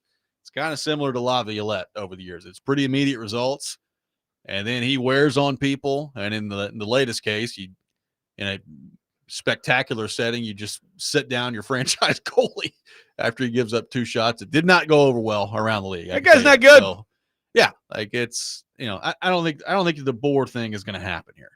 So again, look, Barry Trotz marches to the beat of his own drum. Like a lot of times that's a good thing. Sometimes maybe it's not. I don't know what that's going to mean for Andrew Brunette. I said it a billion times. A lot of organizations would have fired Brunette after last year. A lot of organizations, if it doesn't get better soon, would fire him pretty soon. Does that mean the Predators will? I don't know. I'm not convinced of that. Like Barry Trotz has been incredibly patient. And I know a lot of fans don't want to hear that, and I understand it, but I'm just trying to operate in reality here. Like just because a lot of organizations either would have already or would be on the doorstep of firing Andrew Brunette, I don't know that necessarily means that Barry Trotz is going to do that. I don't know. Yeah, Steve from Franklin says the further Trotz allows us to drag on with his guy, the more damage he's going to do to people's perception of him, which has already taken a hit lately. There's more than enough data to know things are not going to magically get better somehow. Well, I agree with your last part. Again, it's just a question. Again, it's like how you want to blame, who you want to blame for that. In this league, the coaches they get changed out. I mean, that's what happens, right or wrong. Sometimes it's the right decision. Sometimes it's probably just because that's what everybody does. Yeah. But I don't know. The hiring of Brunette, sorry to cut you off there, Joe. Right. Just like I thought just the philosophy to hire him was increase the offense, right? Kind of his system, the offensive system, get the offense going back and forth, up and down. Yep. And so we've completely flipped that. Apparently, we're going 180. So he's trying to coach something that he was not brought here for, or the roster does not match his skill set as a coach. I think that's definitely the case. Yeah. And so something, there's something weird there. And, Trotz has talked about, we want Brunette to grow, a young coach, grow with the team, that kind of stuff. Well, the roster doesn't quite fit that, Are you trying to win or are you trying to not win? That's where, it's really tricky with the message that they're trying to send here about what they're trying to do. And I don't know, do you guys buy into the rumors or whatever that would you be surprised if Trotz took over as coach? Well, People are not shutting that down. No, I mean, Elliot Friedman was asked about that yesterday on DVD and he didn't shut it down. Like the idea of, does it get to a point where Trotz is the style of coach that needs to coach a team like this, right? If that's the way he's going to go, if that's the way he's going to talk about, we got to play this shutdown defensive style, we can't go back and forth. Well, I'm not sure you got the right coach for that. It's a fair thing to bring up. I mean, I don't know that. I mean, their roster right now clearly is not conducive to winning a whole lot of hockey games. what is that going to mean for Andrew Brunette in the big picture discussion? Like, look, I'll be honest, it's hard for me to imagine him surviving this if it continues to go this way. And right now with where they're at center, it's just going to take a dramatic turnaround that I'm not sure is possible based on their center depth at the moment. So it feels inevitable to me at some point here that he's gonna end up paying the price for it. Yeah. Then the Trotz idea there is, I mean, what would Preds fans like? What is the reaction of this fan base if that's how it were to go? Barry behind the bench. I don't know. And doing it all. Yeah, I don't know. My guess is probably not a very good one to start. Yeah. I mean, look, you lose enough, and people get mad at you. I mean, well, and by the way, as somebody pointed out, and it's fair to point this out. I would also say the roster situation in terms of how things are structured are incredibly different. But like Brunette took over for Joel Quenneville in Florida after all that crap went down, right? And we know what happened with Joel Quenneville, and he was the interim coach. He coached him to a President's Trophy season. They won around in the playoffs, and then they fired him after that. And they lost to the Lightning, and then lost to the Lightning. Get the job. They hired Paul Maurice. By the way, it's worked out pretty well for them hiring Paul Maurice. Yeah, I wouldn't look at that. Some people take that as some like huge indictment of him. I disagree. Yeah, I would disagree with that too. But Joel Quenneville's back, and he's back in the game. And Anaheim's 9-3-1. They've scored 7 goals 4 times so far. Now, again, go look at their roster. They got young guys galore, which is why Quenneville took that job, by the way. They're going to be really good for a long time coming up here pretty soon. It's a roster that's got a lot of 21, 22, 23-year-olds that are really good. So they're going to be good for a while. It's a different situation, but it doesn't help in all this when you look at it and you're like, well, Quenneville was doing the job in Florida and doing it at a high level, and then all that crap that went on, Brunette took over for him. They fired him after that, and now Quenneville's immediately back in, and the Ducks are doing nothing but winning right now. Just there's a lot of ammo if you're a Predators fan right now to look at that you can point to if you want to. Yeah, and some do want to, and I get it. Yeah, 615-737-1025. Our phone number. The Rex Rant with Joe Rexrode coming up next. This is Robby and Rexrode 1025 The Game.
Sometimes he wakes up on the wrong side of the bed. And sometimes he's just, well, Joe. Awkward moment. Let's do it. This is the Rex Rant, now on Robby and Rexrode. What do you call him? Sloppy Toppy? Have the bar, Sloppy Joe. The bye week. Bye. Bye.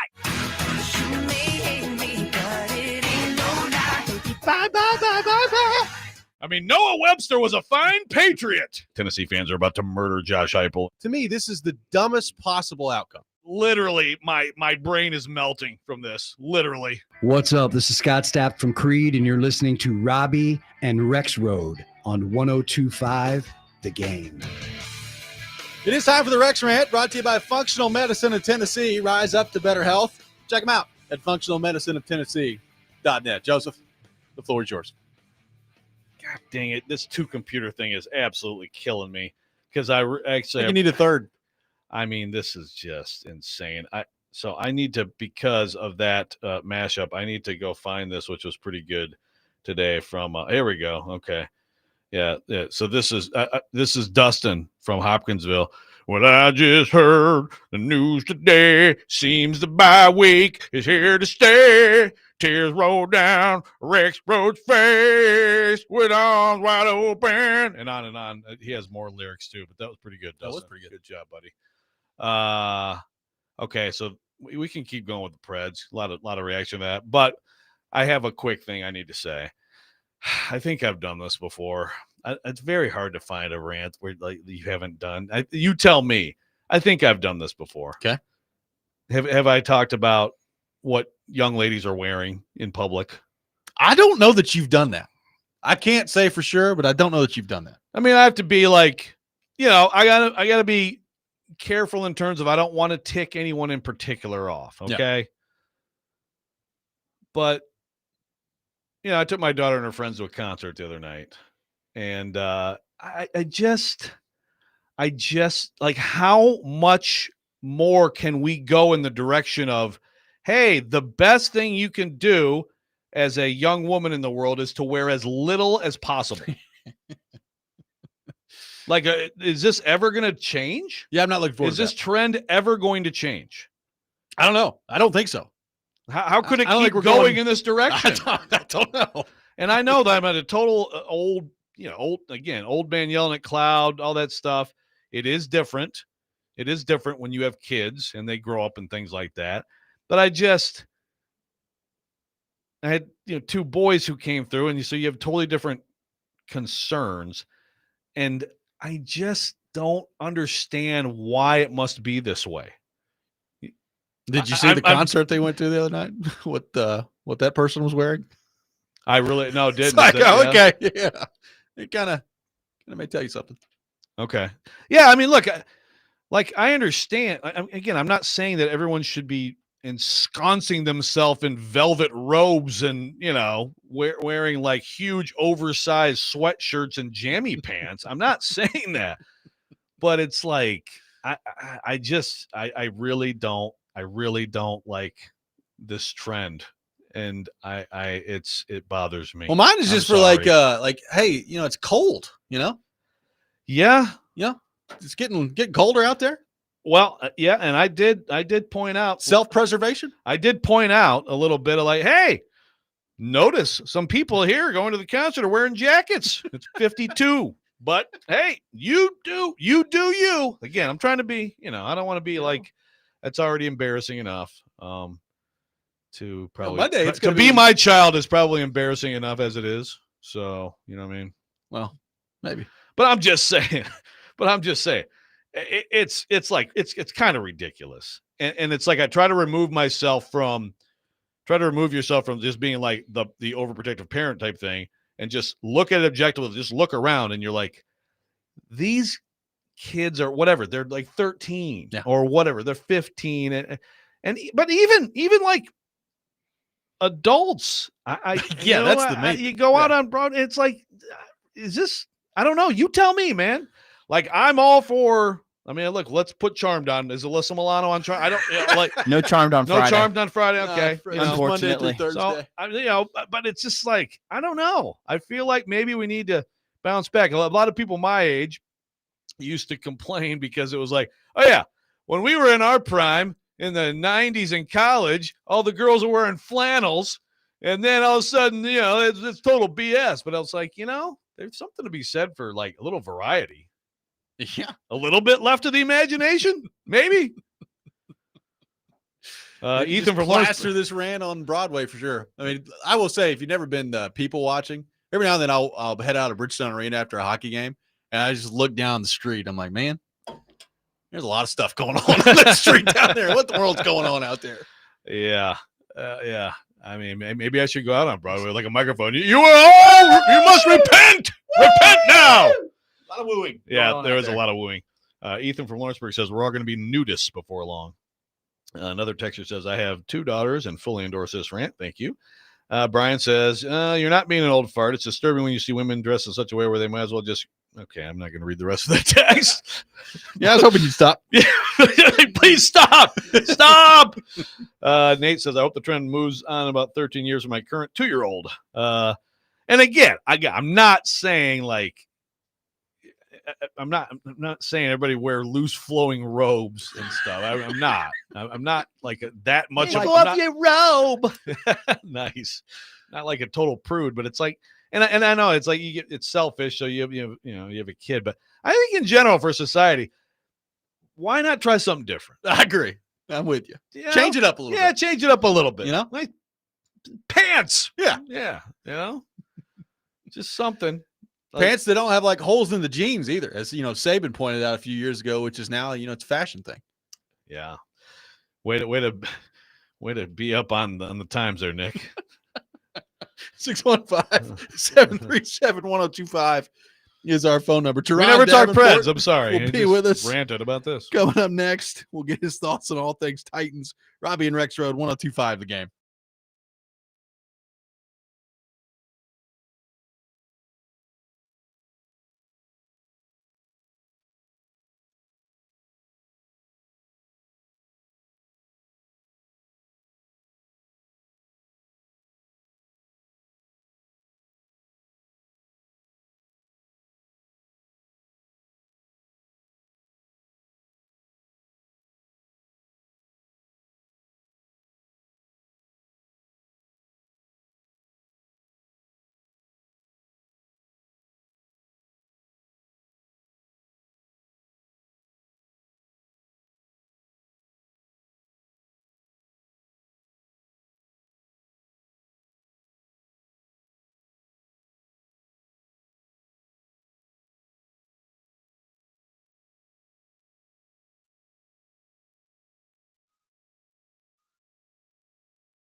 ESPN's Turon Davenport, Talking Titans, now on Robby and Rexrode on ESPN 102.5 The Game and the Game Nashville app. It is that time of the week. We head to our phone line, driven by WilsonCountyHyundai.com. Welcome in our friend Turon Davenport from ESPN, presented by Bart Durham Injury Law and fueled by Parman Energy. TD, good morning. How we doing?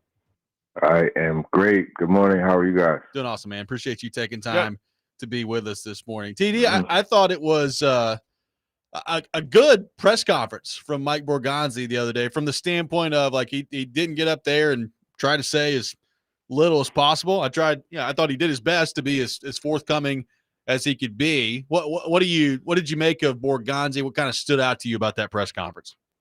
Yeah, well, first and foremost, it's always an experience when he's up there speaking, because, like, the way my brain works it's a little crazy. So I'm looking at him, and all I could think of is one of the brothers in the movie Gladiator 2. He looks like the one brother, right? And then he looks like that, and when he talks, he sounds like the bear Ted. You know what I mean? So it's like it's tough, you know. But I dial in and I listen to him, and all jokes aside, I love the way he tried to empathize with the fans, you know, and told them that he understands their passion and understands their frustration. And, you know, I think that was a good way to kind of set the ground for what he was about to say. And obviously the Jarvis Brownlee Jr. one, like, I'm glad he opened up on that. He explained the reasoning behind the McCrary trade, the, you know, Draymond Jones trade. So he did a great job of just being not fully transparent, because you can't get up there and spill the whole tape, but he gave a good view of what was going on. God, I've been going with, like, Mayor Quimby in The Simpsons, but now I'm like, it's a Pepperidge Farm. Now I got Ted in the bread. I don't know what I'm going to do next time this guy gets wicked up there. hard. Oh, good God, that's amazing. Oh, geez. So I thought it was a good presser. I feel like TD, like, I it's just clear, like, the Brinker and Borgonzi probably, like, together thing shouldn't happen, like, especially because it's kind of like, you feel like Borgonzi's kind of like, it's awkward. It's like, okay, I get you take this one. But just, Mike, do you have any thoughts? I thought it was a good, I thought it was just a good here. You get up there, talk it out. I thought he had some good answers, some interesting answers. Do you feel like did you come away, TD, with more, like, clarity on how they're doing things? I mean, I think they've said several times, like, Borgonzi's in charge of the roster, but I don't know, like, do you come away from that with, like, more clarity or more, I don't know, I'm trying to think of the word, like, certainty about how they are doing things over there? Yeah, I have a little bit more of a belief, but I mean, there have been, conversations and things, you dig in and try to figure out, how things are. I really believe that it's one of those situations where Borgonzi is going to get the opportunity to, and like I said, it's not like he's going to go rogue, but he's going to get the opportunity to build the roster kind of like in his likeness, in his image, where he wants it to be. And it's almost like they're just trusting him to do that. Of course, if there's something that they're just completely not in line with, there'll be a discussion. That's the question that I wanted to get in, but even like last question, I was like, that I think is the biggest one. Like, what happens in conflict? Yeah. TD, you put it out there that the Titans fielded calls on Simmons and Ridley, but did not shop them. What do you make of that? And, clearly, I mean, Borgonzi effusive in his praise for Jeffrey Simmons. Not only the player he is, but kind of the tone that he sets, the leadership example that he wants to build around moving forward. What did you make of kind of how effusive he was on the Simmons front? Yeah, I think it's one of those things where it's like you establish a core and you attach yourself to it and you build around it. And I think that was a really large play to Jeffrey Simmons to let him know that they want him there and that they want him to be the nucleus. And that's really what I gathered from it. But it's right. He is a guy about to sneeze. Excuse me. He is a guy that is that you look at the example, of how to do things as far as on the football field, as far as, leadership within the locker room and things like that. He is the guy that they'll follow. Well, that's what's interesting with with Jeff, TD, is, I obviously he's always been one of their best players.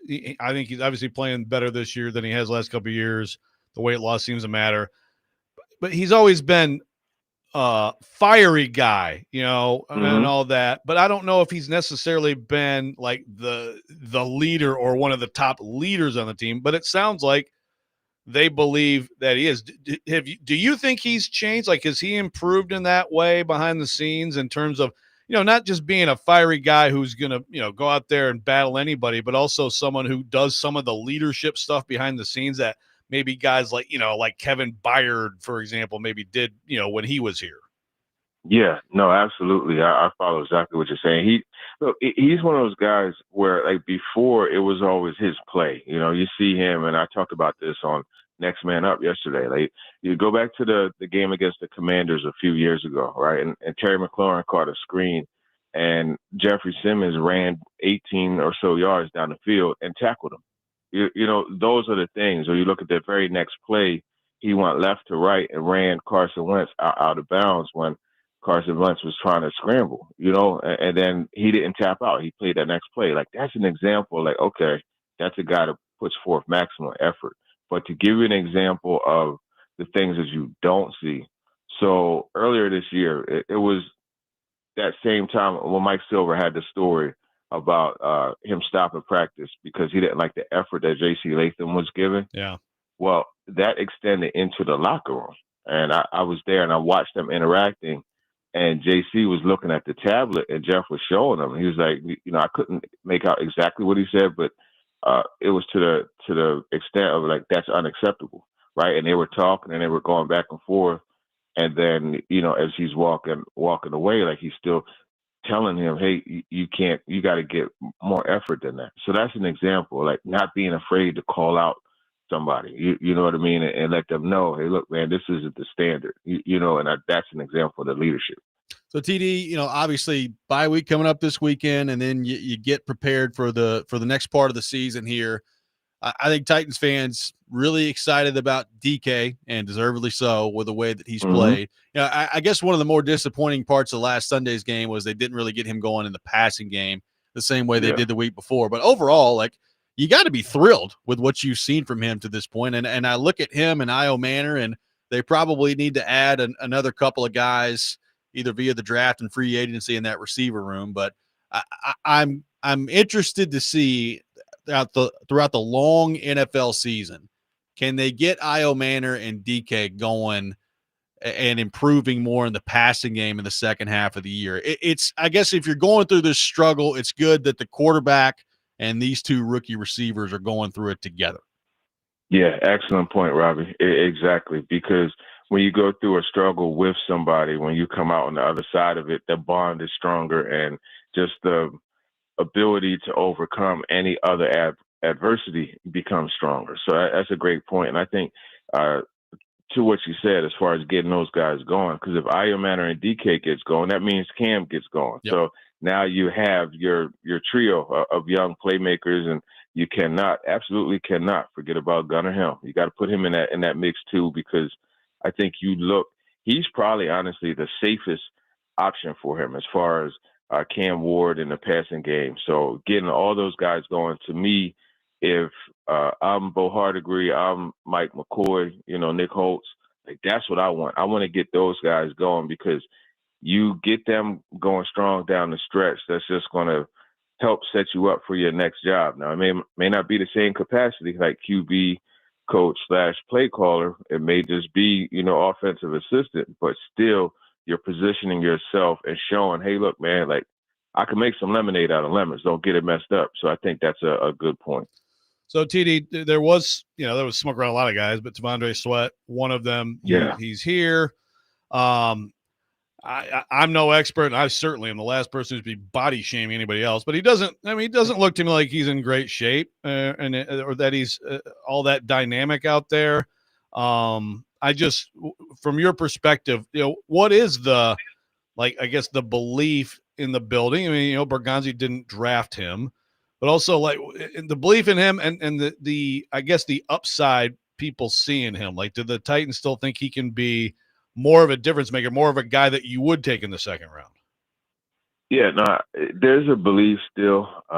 My thing is this: even as a guy like Calvin Ridley coming back is not going to be in the best shape. Like he's going to have to work himself back into shape. And we're talking about a skill guy, right? So now you transfer that to a big guy like T'Vondre Sweat.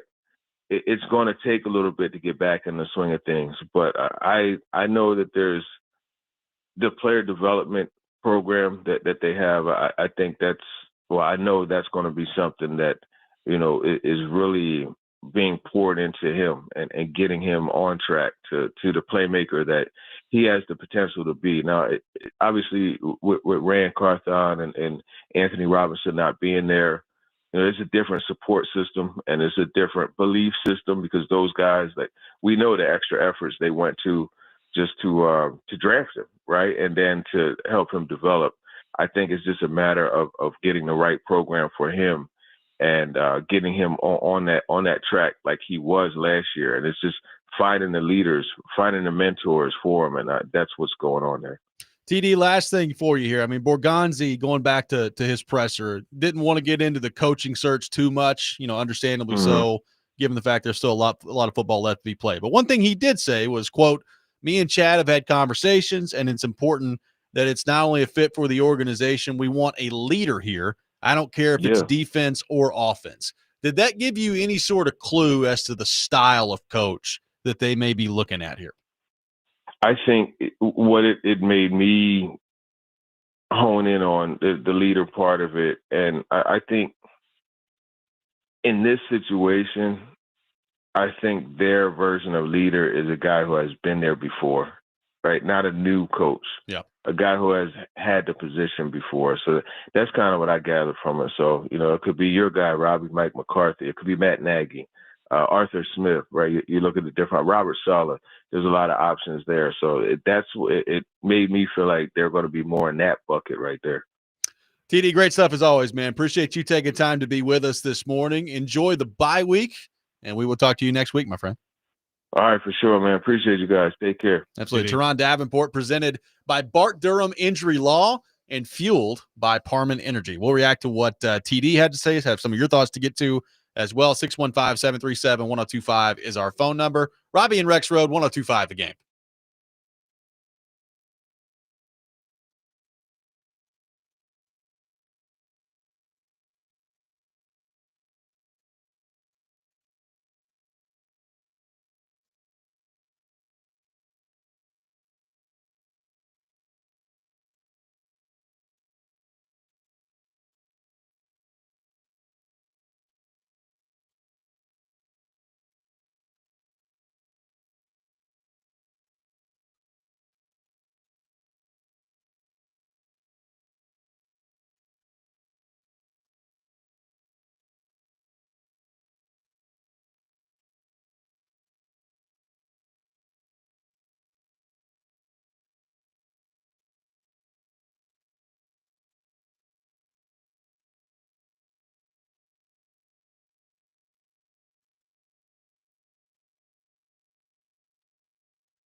I want Titans fans to really just protect themselves for the first part of the schedule that I'm about to go through here, okay?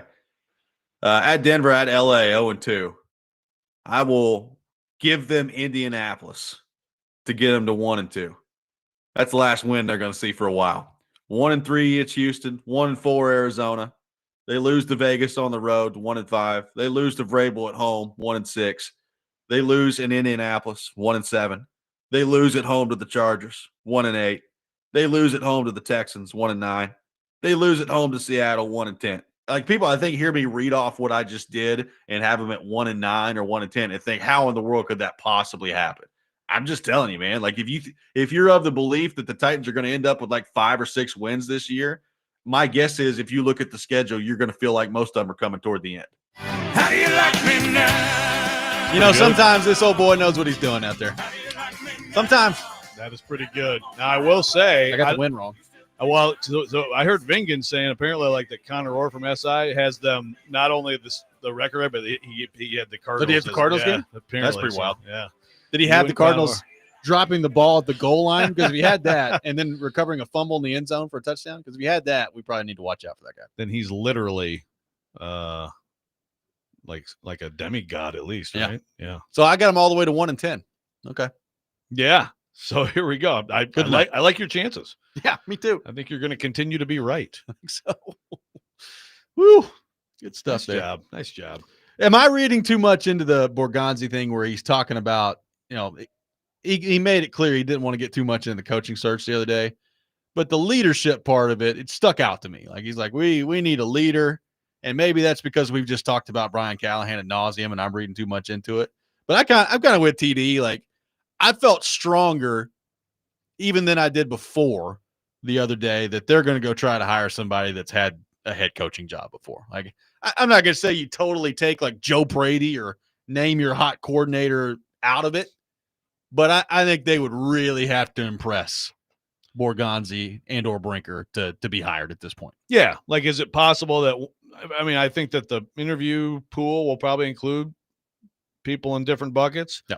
And you should go into those with an open mind and allow yourself to be blown away. Like, you know what, this person is a leader, even though this guy has not been a head coach. I mean, you know, everything he's saying sounds good, makes sense. All right, let's go. But I would strongly, if I was betting, I would strongly lean toward someone who's been a head coach. And I said it the other day, but I do take those comments also as intentional or not, a little bit of a commentary on Brian Callahan. Like, that's, he just, you know, the big picture leading the whole place, it wasn't good enough from him.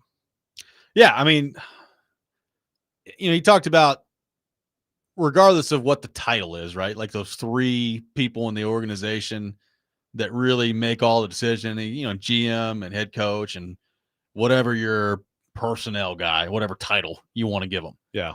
You know, I do think the next coach, I'm a lot more willing to give that type of responsibility. And I guess if you're Borgonzi, like, trust that guy if it is like a Mike McCarthy or somebody who's had the job before, rather than some dude just walking in there for the first time. Like, the more you look at their situation and their roster and everything about it, the more it makes sense to go get somebody who's done the job before.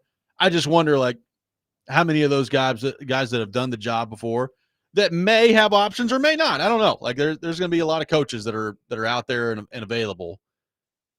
How many of those coaches look at this organization right now in this roster and say, yep, that's me. I want to get back in there. Yeah. It's about, Cam. I mean, if they like Cam, then maybe. Roster, they know it's bad. Everybody knows that. Cam, I mean, I think that's the answer. Again, Brian Callahan, boy, remember some of the stuff he said about Will Levis coming in and take the job, which has not aged well. But another question on this is, so you have coaches who have experience. So there's 4 that we talk about all the time, which is Saleh, Arthur Smith, Matt Nagy, and Mike McCarthy. Does it matter that you've had success? Because only one of them has had success, really, as a coach.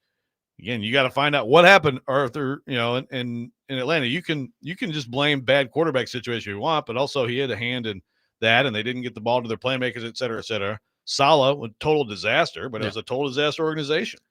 And then and Nagy actually was better there than some people want to remember, I think. But it's the Bears.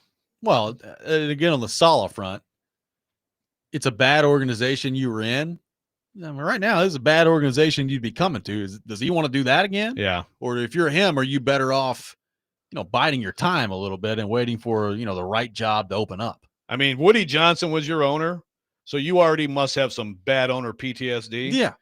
Like, if you're Robert Saleh, do you not know what has gone on and looking at ownership here and saying, can I go to a place where people aren't wondering what the heck the owner is thinking? Yeah. Now that owner pops off all the time with ridiculous stuff, whereas this owner doesn't, but still. Well, I would think that he would be especially skittish because of where he just was. Well, and then are there people out there that have had previous head coaching experience that are not names that we talk about all the time? Like, where does that line up? I mean, I don't think this is going to happen because of the NFL thing and the lawsuit, but I mean, Brian Flores, I think, is going to get an NFL head coaching job again at some point, I think, right? Like, he's done such a good job with Minnesota's defense. And frankly, like, go back and look at his time in Miami. Like, he coached Tua a little hard. I don't think Tua likes him all that much, but Tua's not that good. Yeah. And, you're dealing with all the Stephen Ross stuff down there. Like, it's kind of a disaster in Miami too. Like, I think the further away he gets from that, I know there's a lawsuit and that complicates things, but the further away he gets than that, I think the better off he's looking in all this. No, that's a good point. I agree. And like last year, that was a huge Vikings-Lions game, and like Ben Johnson, they had answers, and they made that defense pay. He just completely schooled that new Lions OC the other day. Yeah, I mean, and he's just, I feel like he's just a fiery leader. And you're right. At that time, it's like, it's at a certain point in a player's timeline, the player's always going to win. Like, we're seeing something go on with Memphis and John Morant and their coach. And it's like, at some point, like at that point when Tua's career, it doesn't matter. Like, then you're out as a coach if you can't deal with it. But now you kind of look back in retrospect and look at Tua and what's going on with like the locker room there. And it's like, okay, so maybe people were a little hard on Flores for some of that stuff. Yep. 615-737-1025, our phone number. We got Pigskin Pick'em coming up next. A lot of games to get to. Robby and Rexrode, 1025 The Game.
Now, it's time for Pigskin Pick'em with Robby and Rexrode on ESPN 1025 The Game and the Game Nashville app. It is time for Pigskin Pick'em on Robby and Rexrode. A standings update in the competition. I am surging in the competition right now. I'm 5-1 last week. I think I've gone like 5-1 3 weeks in a row, something like that. It's going well for me right now on the football front. Ian Safar 1-5, no lock last week. Joe Rexrode 2-4, no lock, which brings the overall standings now in first place. Robby Stanley, 33-27, 3-7 on my locks, 36 points. Ian Safar 31-29, 4-6 on his locks, 35 points. Joe Rexrode 26-34, 6-4 on your locks, 32 points. I think I went 6-0, 3-3, 1-5. No, the last 3 weeks. So if that just goes to show you how the numbers go when it comes to betting, that's pretty much the lesson to take there. I suppose. That's a pretty good lesson. So does that mean you're going to go 0-6 this week or 6-0 this week? Probably back to 3-3. Okay. Swing it back on the upswing. Yeah, I got you. Okay. All right. We begin with Auburn and Vanderbilt coming up tomorrow here in Nashville. Vanderbilt a 6.5-point favorite on the FanDuel Sportsbook. I am in first place, as I mentioned. Yes. And I will start the competition. Give me Vanderbilt minus the 6.5. You know, I am intrigued. And if you're a Vanderbilt fan, I think a little worried about, you just made a coaching change. If you're Auburn, does that fire them up? Does that get something clicking with them that previously hasn't been? Maybe. I also think Vanderbilt understands that there's absolutely zero margin for error for them moving forward. And whatever their best is, they got to bring it from here on out. I think they will. And I think Vanderbilt covers tomorrow minus the 6.5. Ian Safar, Vandy, a 6.5-point favorite. I'm also going to take Vandy, and I think I'm just going to go ahead and lock it down. Now we're talking. Last week, you could kind of see Texas was the more desperate team. The desperation for Vandy will kick up a notch coming off the loss. So give me Vandy to win, but by at least a touchdown. Going with Vanderbilt minus the 6.5. Joe Rexrode, who we got? Well, if I had any guts, I'd just do something different and try to gain a point here on you guys. But I got to go Vanderbilt too. I think this game, I agree. I mean, Vanderbilt, they I'm sure they had some fun film sessions on the defense side of the ball for the Texas game. Obviously, a huge win. Auburn, very, very talented team, very good defense. I think this is going to look a lot like that Missouri game. And Vanderbilt, like I wouldn't be surprised if it's like the exact same game. And Vanderbilt wins like 17-10. But I will narrowly take Vanderbilt. Monday Night Football, the Philadelphia Eagles and the Green Bay Packers in a gigantic matchup in the NFC. The Packers a 2.5-point favorite at home on Monday Night Football. Ian Safar, who we got? Tough game here. Philly, I guess, coming off the bye week. Packers coming off a disappointing game versus the Panthers, who expect to bounce back from Green Bay. Keep saying bye week, everybody. It's fine. Off week. Idle. Thank you. Bye week was right. You're good. So I'm a little bit torn on this game, but I don't know. Packers minus 2.5. I get a little bit of a leeway there where they can still win and Eagles cover. So give me Philly plus 2.5. Going with Philadelphia plus the 2.5. Rexrode, who we got? This is a tough one. It is, and obviously, Philly adding to their roster, doing things that other contenders in the NFC aren't doing. But I just, I think the Packers. I think they're a team bouncing off an embarrassing performance. Prime time. I got to go with the home team in this one. Give me Green Bay. I've always believed in Matt LaFleur. I believe in him again heading into this matchup. They played so bad last week that I think they want Philadelphia after the way the playoffs went last year. I'll take Green Bay in this one minus the 2.5. We move to the individual portion of the program. Joe Rexrode, your first individual selection. So tonight we got Northwestern out on the coast at USC. USC minus 14.5. The Trojans are one of a bunch of Big Ten teams that I don't think are good enough to be in the playoff, but are alive for the playoff, and style points do matter. And I think USC is going to absolutely obliterate those crazy Wildcats. Give me USC minus the 14.5. USC minus 14.5. Give me the Tampa Bay Buccaneers minus 2.5 against the Patriots. Patriots getting a lot of love. Buccaneers had a bye week at the right time. I think that they will win at home against the Patriots. So give me Tampa minus the 2.5 against New England. Ian Safar, your first individual selection. Okay, my first two will go college. Last two will go NFL. I'm going to actually take Mississippi State plus 9.5 at home versus Georgia. I like it. Mississippi State plus 9.5 They've been- against Georgia. They've been flirting around, some OTs there. Mississippi State been showing up. Georgia, maybe a little bit of a, letdown or look ahead kind of situation. So I'm going to take Mississippi State. I like it.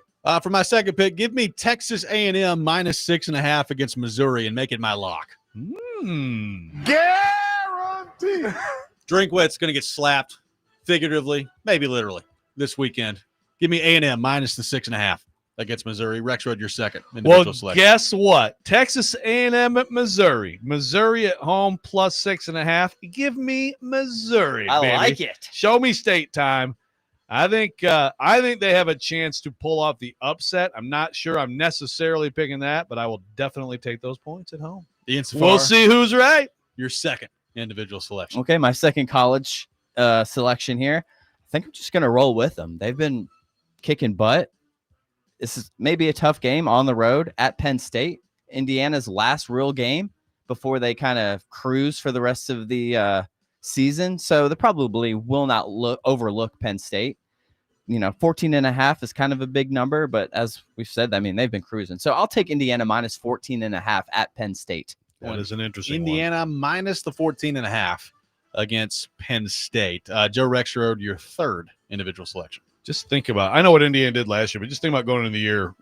Someone would say, hey, here's what a line will be. Indiana will be at Penn State plus 14 or minus 14.5. Yeah. My goodness.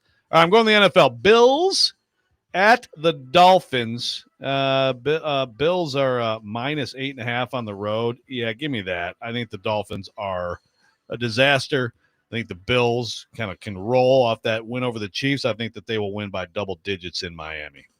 Ian Safar, your third individual selection. Okay, my two NFL games. We will start. Give me Baltimore minus 4.5 at Minnesota. That number seems a little high. 4.5 on the road versus a good team, which makes me think, they want you to take Minnesota. So I'm going to take Baltimore minus 4.5 at Minnesota. So Baltimore is minus 4.5 at Minnesota. Yeah. Does that seem weird? Some strategery from Ian Safar there. I like the way he thought Yeah, it seems a little high, does it not? Yeah, they would be home. I mean, I know that the Ravens are good. 7.5 points better. You think the Ravens are going to win the Super Bowl? What are you talking about? Yeah, but I'm still just surprised that line surprises me. Okay. All right. Interesting. Give me the Alabama Crimson Tide minus 9.5 against LSU. Again, a team that fired their coach. Maybe you'll see a bump. I don't think you will against this team. I'll take Alabama minus the 9.5 against LSU. Ian Safar, your final individual selection. Well, I don't really want to take this because you already took it, Robby, but it's on my list. So I guess I'm going to go Tampa Bay minus 2.5 versus New England as well. There you go. I didn't really find anything else that kind of stood out. So I'll go Tampa Bay. I think they're good. The Patriots hype is maybe a little bit too high. Give me Tampa minus 2.5 also. Going Tampa minus the 2.5 against New England. Joe, for my final selection, I thought about making this my lock. Not going to. Give me Seattle minus 6.5 against the Cardinals. Sammy Darnold's out there dealing. Cardinals have Jacoby Brissett at quarterback, and I know they just won the game the other day, but they're not going to win this one. Give me Seahawks minus 6.5 against the Cardinals. Joe Rexrode, your final selection. Yeah, I hate to do it, but you and I are looking at the same games this week. But in this case, I 100% agree with you, and I will make that my lock. Seahawks lock. I'm a believer. I'm kind of surprised by that line. Seahawks are at home too, by the way. So I thought it'd be more than that. 7.5, 8.5. I can't believe the Cardinals lost to the Tennessee Titans. That's what I keep going back to. That is true too. They just needed Brissett as the starter. Yeah, maybe so. Finally, he's finally getting his due. But hey, probably a team that's going to need a quarterback at the end of the year. Maybe a coach. So, and maybe a coach. So a team that, hey, if you're the Titans, just get them down there to where they finish with a better record than you do, but may have to trade with you come draft time. Is there really going to be a market for Kyler Murray? What team? That's interesting. What team would want to acquire Kyler Murray at this point as their starter? As the starter. That's a good question. For like a year, right? Yeah, like I'm not going anything beyond that. Yeah, it is interesting because I think that there's probably some coaches in the league that are like I could do more with him. I mean, he's talented. Yeah, and he's been good, and he has been good. Yeah, he's not been great, but he's been good. and then it's like the whole. I mean, it's almost like it's magic pixie dust now, right? Where you have this whatever quarterback you want to name goes to the next place and it gets better. Yeah. You know. So, but I wonder if he'll have to have like a sort of like a almost like the Russ Fields situation with Pittsburgh last year, a situation like that somewhere. You know. Maybe so. Maybe that's the Colts answer. Move on from Daniel Jones at the end of the year, and Kyler Murray comes in. Yeah, there we go. Who knows? I did see a stat on Daniel Jones, by the way. I mean, I'm not trying to be a Colts hater here, but Dan Mitchell, he's a analytics guy, NFL account, says Daniel Jones leads the league in first read throws. Okay. First read throw percentage, 62.8%.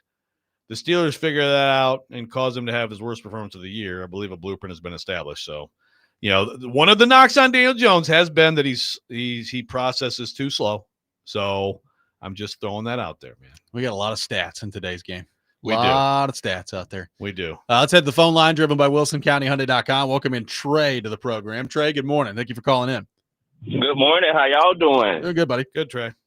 Hey, I wanted to say that I don't know who we should go for as far as hiring a coach, but the things that I would look for, I would want somebody that's won at least 50% of their games. Okay, that's a good organizational builder and someone that can develop a quarterback. I don't know how difficult that would be. And somebody that has a great temperament to be able to change the environment of the locker rooms would be great, because as we know, guys, Cam Ward got a lot of work to do, and I'm kind of like flabbergasted on Bergonzi's and Callahan saying that Cam Ward, he can make all the throws and blah, blah, blah, blah, blah. And I don't know if Bergonzi's going to be able to do anything, but I hope they be able to do what they need to do. And y'all have a good day. Thank you. Thank Love you, Trey. guys. Have Appreciate a good day. Kind of sounds like Trey just described Mike McCarthy a little bit. Won over 50% of his games. He's a builder. Players love him. He has developed a quarterback. So we'll see. That's a fair point. He would check the boxes. Has Trey detected via his hearing that Cam can't make any particular throw?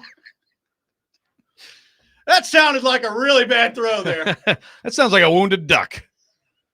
Did you hear the way that ball spun off his hand there? Just having fun with you, Trey. Love you, Trey. I'm just going to not look at the text line now. 615-737-1025 is our phone number, 615-737-1025. Our college football game of the week, LSU and Alabama, 6:30 on 1025 The Game, presented by Twin Peaks Restaurants and Circa Sportsbook Kentucky. Coverage also available on the Game Nashville app and at theGameNashville.com. One more segment coming up. Robby and Rexrode, 1025 The Game.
Join Chase and Big Joe today from noon to 3 at Reunion Township at 550 Old Lagardo Road in Mount Juliet, a brand new luxury apartment community nestled perfectly between Mount Juliet and Lebanon. Resort-style living that you deserve. For more information, go to reuniontownship.com. Taking your thoughts on our phone and text lines, driven by WilsonCountyHunted.com. Joe, some good news on the NFL front. Ian Rappaport, among others, putting this out there, that Jaden Daniels, his MRI and medical opinions have revealed positive news. Rappaport says his dislocated left elbow not as serious as originally anticipated, no ligament damage, and he will not need surgery. So he was not even going to immediately be placed on injured reserve, which is amazing if you actually saw that injury there. Yeah, that's great. That's great. It's good to be pliable. Yeah. You know, those pliable bones. Brady knew what he was doing. That's right. That was one of the variables. They say he used to lift weights, and now he's just pliable. Is that what he said? That's what he said. That's great news on Jaden Daniels. Yep. That was pretty gross looking the other night, so I thought that was going to be really bad. So the fact that he's not even going on IR is good. I mean, clearly he's probably not going to play this weekend, but good stuff there on the Jaden Daniels front. Got one texter. John says, "Do you think Cleveland -2.5 against the Jets is a trap game?" And if you're the Titans this weekend, you're a Titans fan this weekend, that is an interesting game. The Browns and the Jets coming up. Go, yeah. You just come on, Browns, lay down. Yeah. Lay down for the Jets. Jets have tried to give away all their good players. Can the Browns find a way to lose to them? That would get the Jets to 2-7 if you can get that win. Versus Jets. Both teams would be 2-7. That'd be Imagine having to watch that game. That's a beaut. Yeah. I think if you're a Titans fan, that could be right there. Yeah, who do you root for? Well, you root for the Browns. Yeah. Or I'm sorry, you root for the Jets. No, what am I talking about? You root for the Jets. You want the Jets to win. You want to have the number one pick. Yeah. Yeah. That's true. If you're a Titans fan, and we've heard from a lot of Titans fans who, are not sad to be missing their team, but if you are sad, I think that the closest thing you can have to Titans football is watching little Browns Jets. That's a real nice filler for you there. So there you go. The Saints and the Panthers coming up this weekend too. So maybe after a Panthers big emotional win against the Packers last week, maybe a letdown against the Saints. The Saints could get the win number 2 this weekend too. I mean, Titans, by the time Monday rolls around, Joe, could be sitting in sole possession of the number 1 pick. I thought Cleveland only had 1 win. They got 2 already. Yeah. Oh yeah. Can't stop those Browns. They're well beyond. Yeah. So, they could be. No, Nevada Jets says Jaden looked like Gumby with that arm. Yeah, it's pretty gross. Yeah. No, I mean it's you still have rooting interests here if you're a Titans fan, and also you can, if you don't want to watch something that is close to Titans football, there's some actual games that should be entertaining this way. I'm looking at 49ers Rams over your shoulder there. I'm excited about that one. Yep. I mean, Packers Eagles. I'm excited about that one. Patriots Bucks should be good. Patriots Bucks is a good one. Yeah. I mean, there's Sunday afternoon. You got Lions Commanders. Marcus leading the charge out there. Yeah. So we'll see how that goes. I've seen Marcus. Rip the Lions' hearts out before. Yeah. Maybe he can do it again. That has happened before. Vanderbilt, Auburn coming up tomorrow, Joe. Big game for Vanderbilt, obviously. Your concern level heading into the game that Auburn finds something in the aftermath of the firing of Hugh Freeze. Well, I think they've played hard. I think they've been good on defense. I think that'll continue. I think that they will.